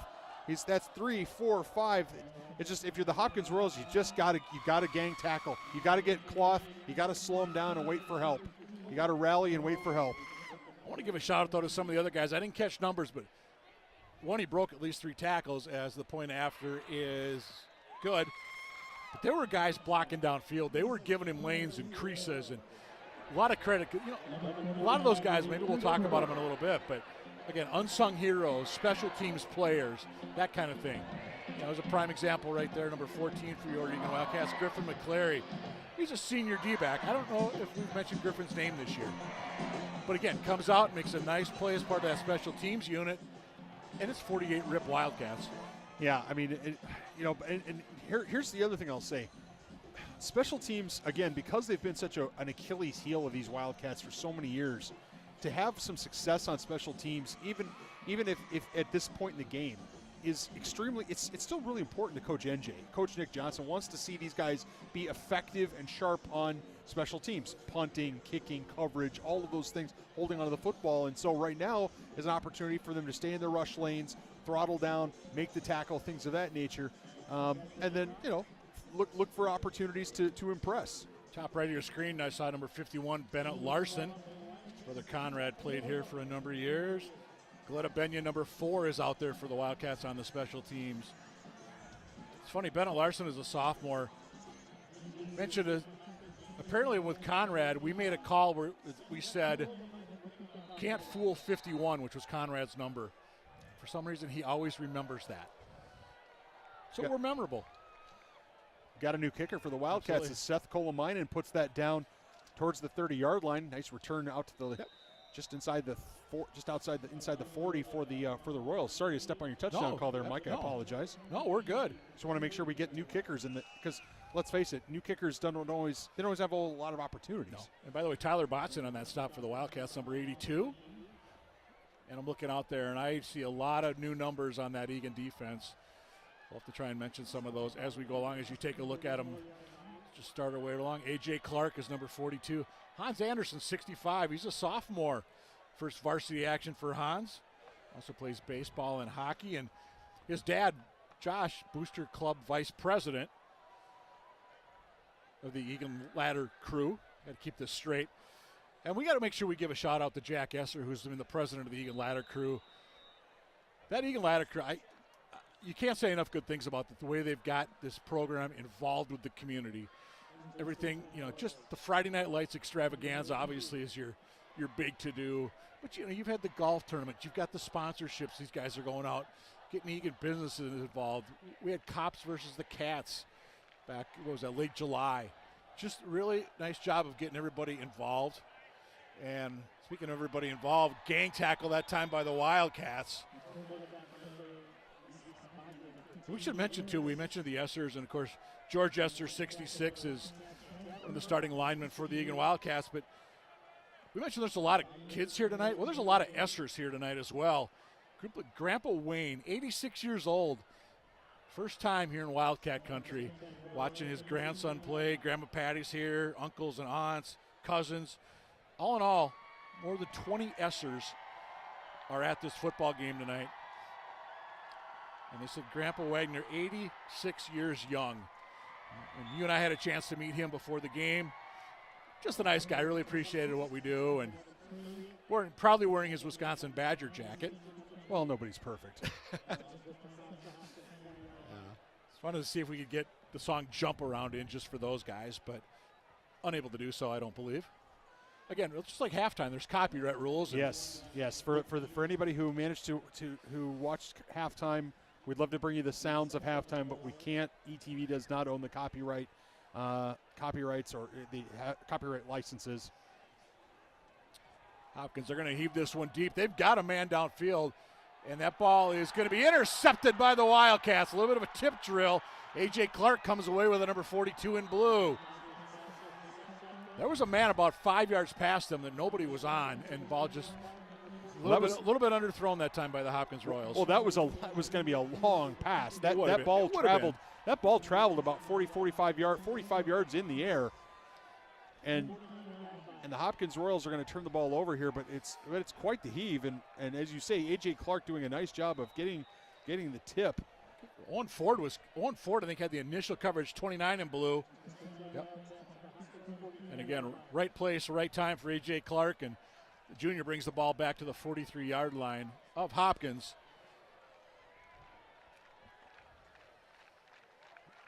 And straight ahead for the Cats. That plays worked pretty well for him tonight. Number 37, Ozzie Cooper, is your new Wildcat quarterback.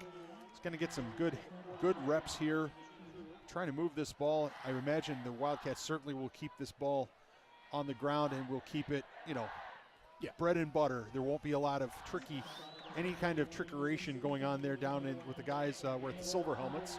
Saw Zach Rutschke in on that offensive line right now. 77, Rowan Swartz is out there. He's over at the right guard position. Fumble for the Cats. Cooper picks it up. He'll pitch. Gage. And he'll still get a couple of yards out of that. With 7.5 to go here, third quarter. 48 rip Eagan Wildcats. That might have been a situation where Gage is thinking, oh, you know what? I really don't need this football. If you just want to fall on it, that would be fine with me. But instead, Tate Gage gets the ball, and he does get positive yardage, which I guess is the point of playing football. But at the same time, he's saying to himself, that could have ended up really, that could have ended up a little problematic for me. Yeah, Sam Hull just brought in the play for the Wildcats, number 12. Another one of the seniors on this squad. List him as a wide receiver, but I know JV has been outstanding wide receiver. They moved him to quarterback for a while. Outstanding there as well. And just a really nice kid from everything we hear. Near side, around the corner, Gage. 25 to about the 25.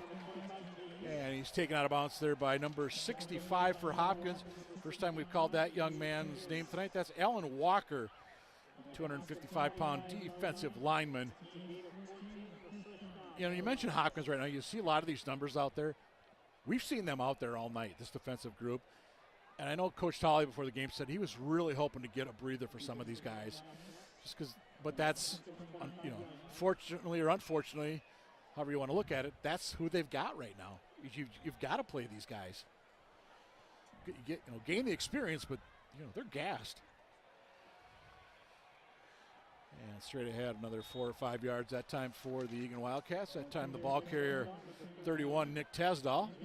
Well, the way to keep from being gassed, the way to deal with being gassed is to make a stop. Get off the field. The Wildcats are going to keep running. Look, the Royals know right now that the Wildcats are going to keep running it right at them. They're not going to try anything tricky. They might run a toss sweep here and there, but for the most part, it's going to be between the tackles, off tackle. It's going to run right at them. Rally up and make a play. That's the same. The same advice I'm going to give to them that I would have given to the Eagan Wildcats 3 years ago. Just rally up and make a play. From the 21, straight ahead. I think that was Tesdahl once again. Yep.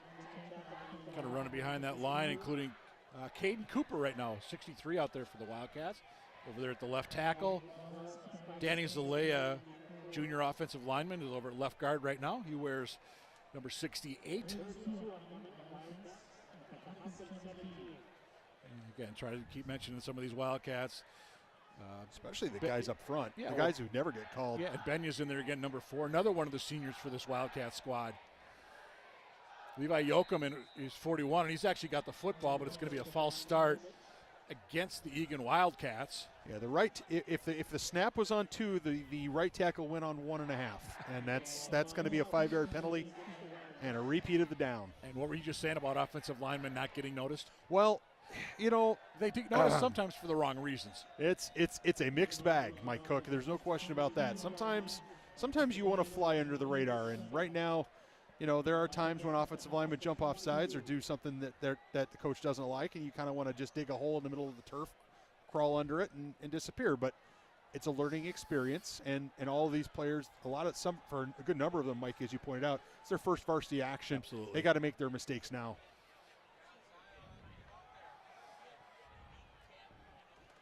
Far side for the Wildcats.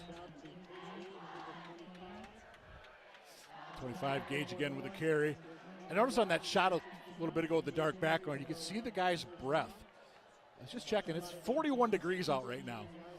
It's football weather. Welcome to October. Well, welcome to October in Minnesota. I mean, remember less than a month ago it was 90-plus degrees, and you and I were up here just absolutely dying. Yeah, ball's on the turf once again, but they're going to say, or they should say he was down, I believe. Nice job of sportsmanship there, helping each other up. Gotta like to see that Wyatt Peterson reaches out that hand to the Hopkins player, big number 55. I was going to say, especially to pick up a player that's twice your size. Yeah, Jude Lulu, who we thought recovered a fumble back in the opening half. Well, he did. Well, he did. But The referees did not didn't agree. But yeah, looking at the replay, it was Hopkins should have had that football. But I don't think it would have mattered in the grand scheme of this football game. As you see, it's 48-0 Cats. It was 41-0 at the half. Straight ahead. Tesla once again. And you got the cheerleaders trying to get the student section to shake their booty.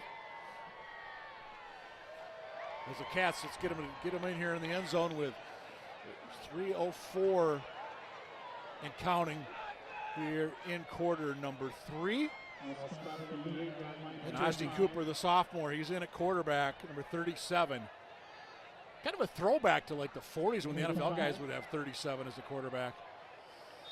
I don't see too many of those high numbers anymore. Actually, I don't think you can either. Well, Ozzie Cooper's also listed as an inside linebacker on the roster too. Right. So that might have been an August number selection. If he knew he was going to be a third-string quarterback, maybe he would have gone with something else. But in any event, it's going to be 1st and goal for the Wildcats inside the 5-yard line, about around the 2-yard line. And imagine the Cats are going to try to push this one over with some no-nonsense, straightforward push and dive. Of course, Sam Hall's lined up wide left. Wyatt Peterson in the slot. And I can't imagine the Cats are going to throw this one. Pitch, bad pitch, recovered. Round. Oh, we got a flag on the play. That's going to most likely go against the home team. As I saw Sam Hall just whack his helmet. Okay, I don't know if it's going to be on him. But trying to see coming off the bottom of that pile. Yeah, that indeed was Tate Gage. Either going to be a hold or I can't tell if it's going to be a hold or a face. It's possible it could be a face mask. Let's take a look. It's an illegal block in the back. Yep. Okay. Nice job of elusiveness there, though, by Tate Gage. There's 3 Hopkins defenders right there with him. I think that's what is known as a survival instinct, Mike Cook. That very well could be as well.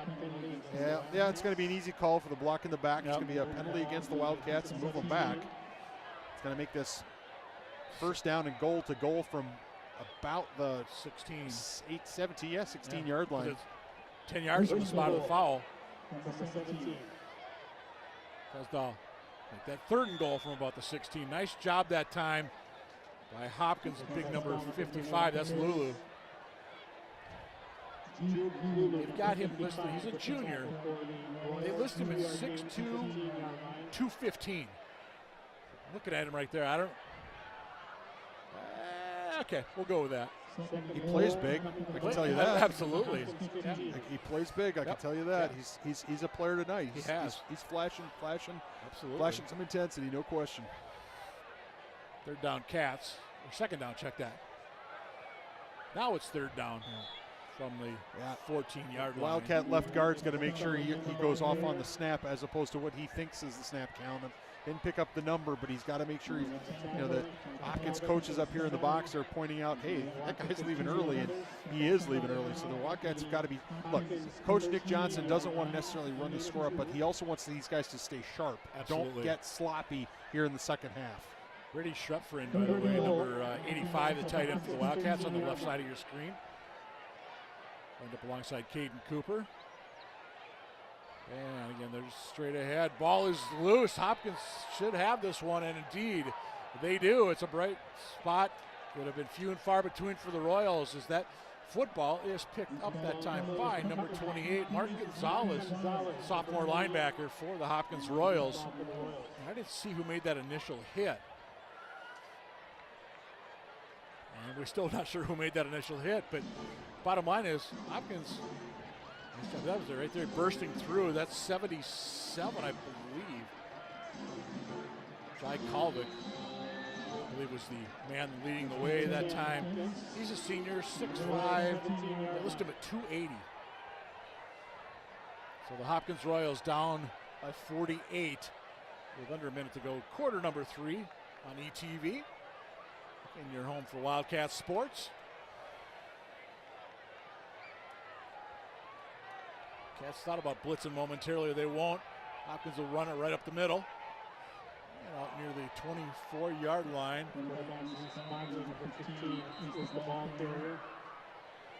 Yeah, vaguely taking that direct snap. I mean, let's see if he's, I'm not sure if he's in as quarterback or if he's just taking the direct snap that time.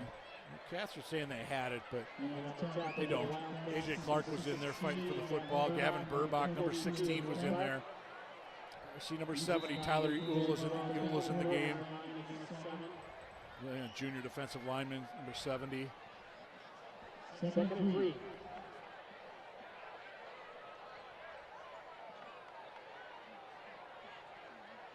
A miscommunication in the backfield.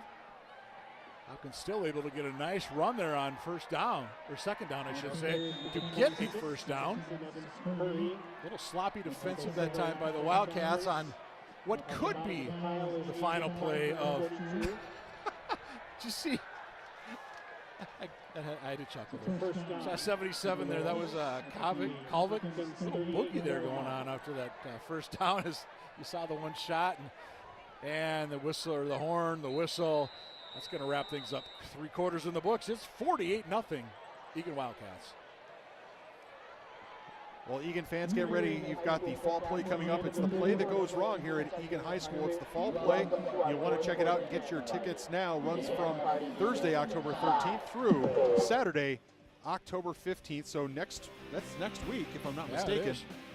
And the fictitious Cornley Pyrotechnic Drama Society presents a play within a play where a plethora of disasters befall the cast, including doors sticking, props falling from the walls, floors collapsing, cast members are seen misplacing props, forgetting lines, missing cues, breaking character, having to drink white spirit instead of whiskey, paint thinner in the U.S. production, mispronouncing words, stepping on fingers, having a good time. A good time will be had by all, so check it out. It is the Eagan fall production, the play that goes wrong. Get your tickets now because it probably will be sold out. Absolutely. I mean, any of these theatrical productions across the 196 schools are, I mean, they're always outstanding. There's no way around it. But as we get set for the fourth quarter, which will be played in running time per high school league rules, as the Cats are up by 35 plus.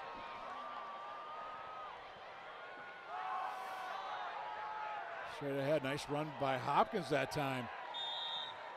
Again, we had not called that name for quite a while. Jackson Evans Curry.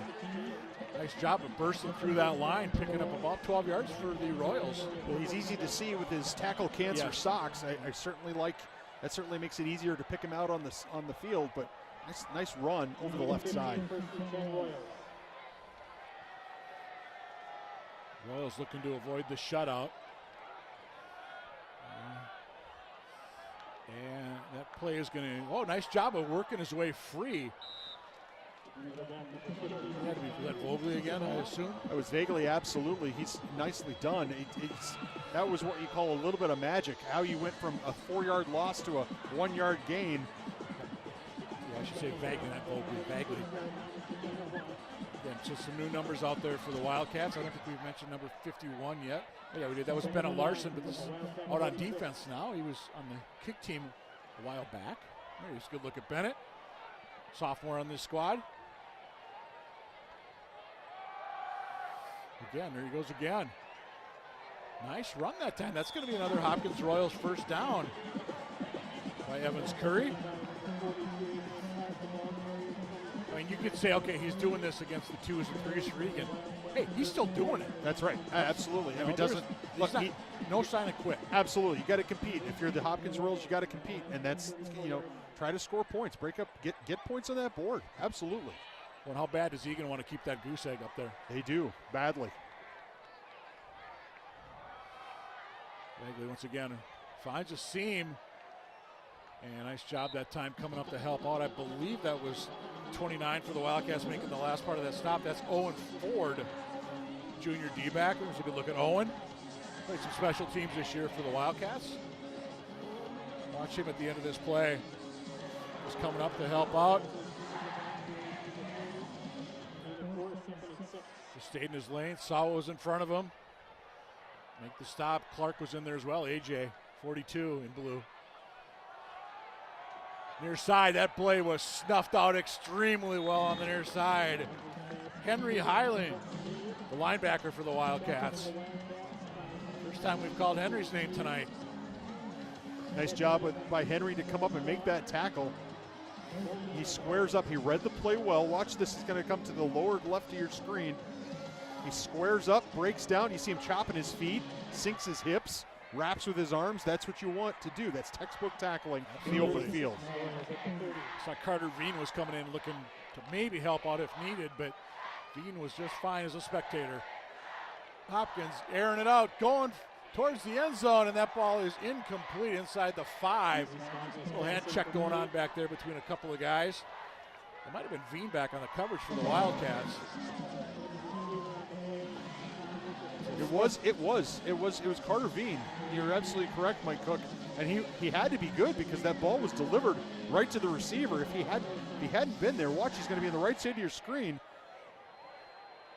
Yeah, if he's not there, that receiver's going to come down with that ball, no problem. Yeah, Sean Lucas Brace, the intended target. 4th and about 6 for the Royals.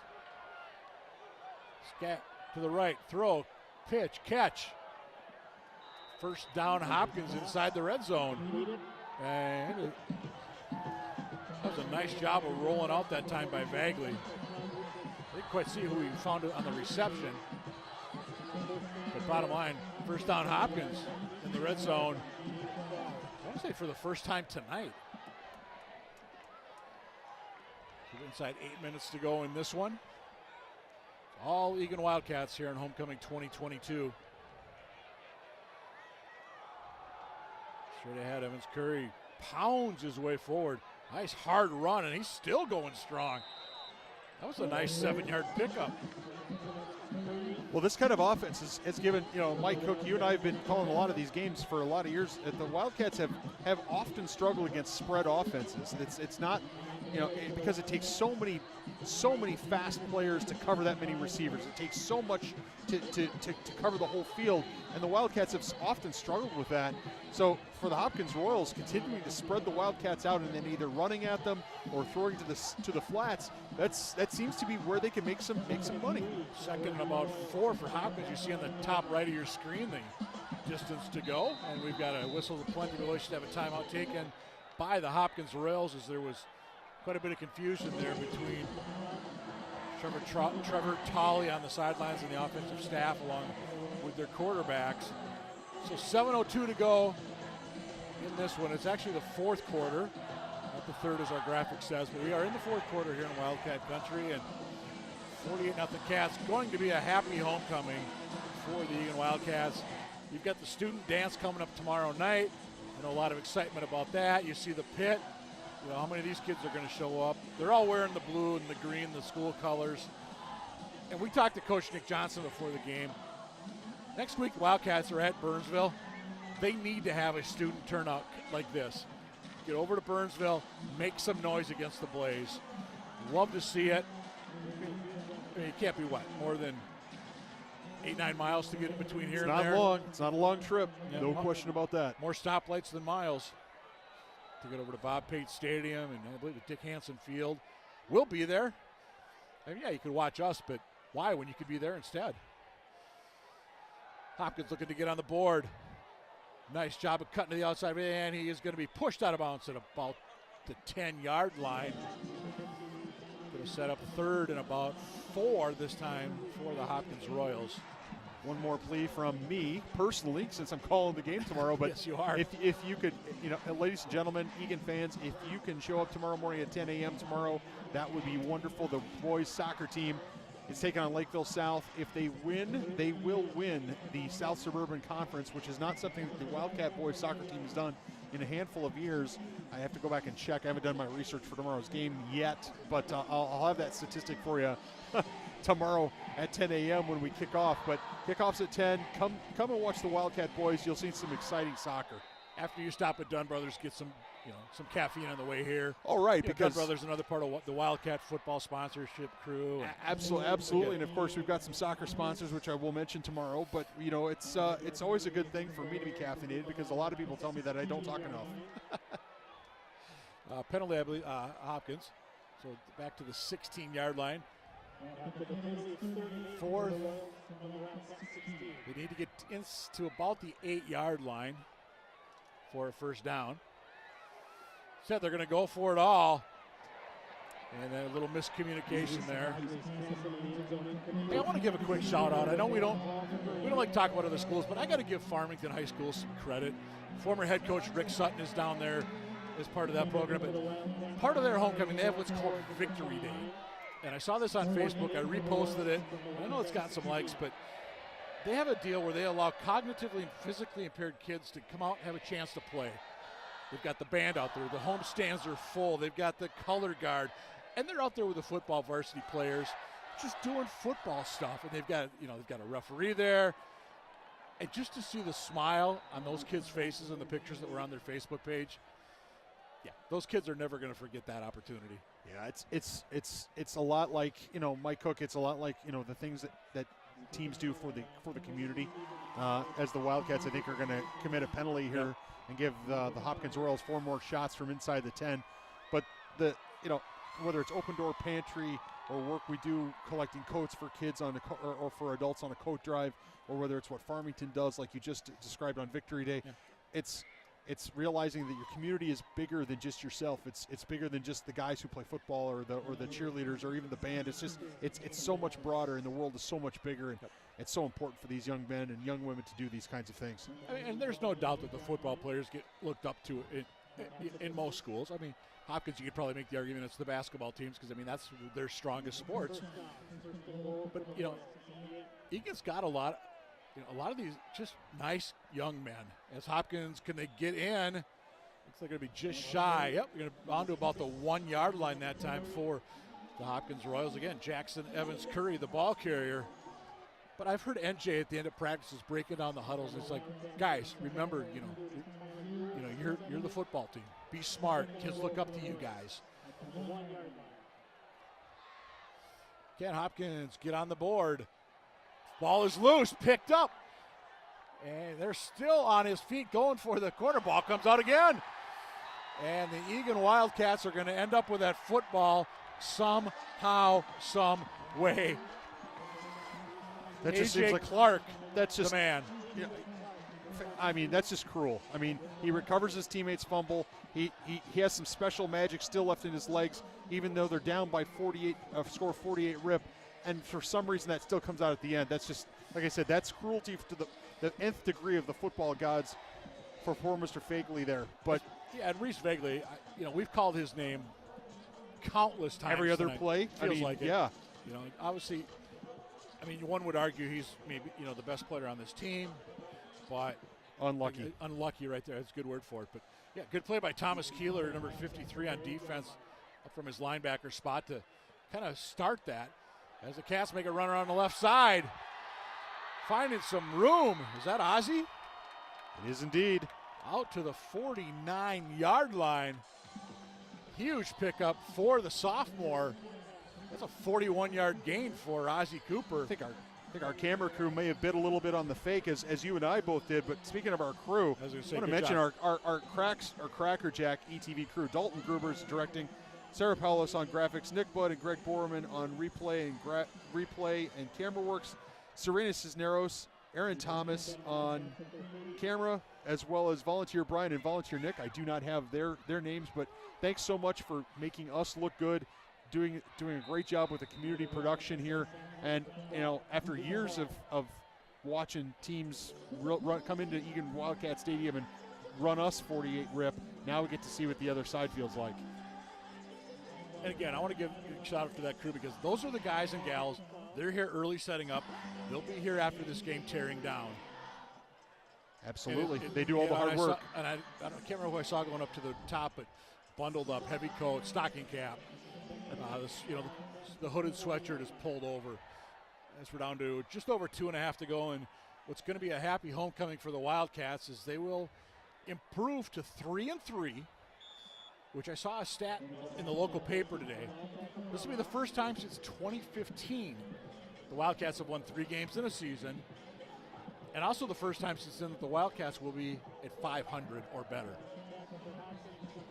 Well, the Wildcats, much like the Royals, they're taking baby steps, right? Yep. Baby steps towards being in a situation where they're a credible 6A football program. They're not quite there yet. I would argue. I would take that. I would make that position, but they're getting there, Yep. and that's a positive thing to see. You saw some of the Hopkins sideline just a moment ago, and Coach Tolley was saying, we just got to get guys in the weight room. We got to get some more guys. Just talking to him, you could see the great attitude that he has. I mean, he knows the situation he's in. But he's in the building now over at Hopkins, which helps tremendously in recruiting kids to come out and play football. So, again, good luck to him and the Royals going forward. Again, they've got Woodbury and Lakeville South. Yeah, they're probably looking at a winless season realistically. You've got some top teams coming, and, they got to go somewhere against the top team in the first round. But, there's signs. As the Cats fumble at Hall that time, and Eagan does recover at the 45-yard line. But, again, we've said it. They remind us so much of Eagan 2018, 2019. But, again, let's shout out our sponsors one more time. And, again, last home game of the year, most likely, Kitchen and Rail, new fine dining in Eagan. Wyatt's Twisted Americana Bar and Grill. They're good. Tavern 13. Need a cold one after that Burnsville game? We might be stopping at the Tavern. And, of course, Cooper's Tap House over there on Highway 3. Maybe a lot of people going to Cooper's tonight after this football game. Domino's Pizza, the official pizza supplier. Jersey Mike's official sandwich shop. And just countless others. Eagan Arms, Summit Orthopedics, Chick-fil-A, Affinity Plus, Great Clips, Sam's Club, Coldwell Banker, Cub, on and on the list goes. And a happy homecoming for the Eagan Wildcats. Put up 41 in the first half, 7 more in the third to defeat the Hopkins Royals 48-0. And you think that's 7 in the third quarter. That was the second half kickoff that Ison took back to the house, 80-plus yards. Well, the Wildcats, it was a comprehensive performance. If you're Coach Nick Johnson and the Wildcat coaching staff, you like generally what you saw. A lot of crispness, especially offensively. Need to still clean up a few penalties. Certainly want to be disciplined, not committing 15-yard penalties. They committed 3 15-yard penalties in the first half, by my count. 2 I can recall, and then 1 maybe more. I can't remember. But in any event, the Wildcats still want to be sharp. They still want to be clean. They want to make sure that they're playing at the top of their game when they take on a tough Burnsville team, and, of course, Shakopee the week after. Yeah, just a reminder, we'll be there. You see Carter Will with that pick in the first half. A lot of highlights for the guys in blue tonight. A happy homecoming in Wildcat country. We're going to hope it continues on Friday night, next Friday night at Burnsville High School. A big battle with the Blaze coming up and of course Shakopee to round out the year. And then it's postseason time before this month is over, but Cats are heading into Burnsville with a lot of positive momentum. Well, and it's going to be a huge game next week. Hopefully we can get a big crowd of the Pit will have a good traveling team and be able to make a lot of noise in Burnsville. And there's nothing better than going across town or across to the next city over and beating those guys. And those guys certainly will be out to take a piece out of the Wildcats after what happened last year. Absolutely. So again, lots of celebration here. Homecoming 2022. We are Eagan. So on behalf of the entire ETV crew, he's Nathan Cron. He's getting ready for tomorrow's big boy soccer tilt here on this field. My name is Mike Cook, and I'll see you along with Nathan next Friday from Burnsville High School. But right now, it's the Wildcats 48, Hopkins nothing. Happy Homecoming 2022, everyone, and good night.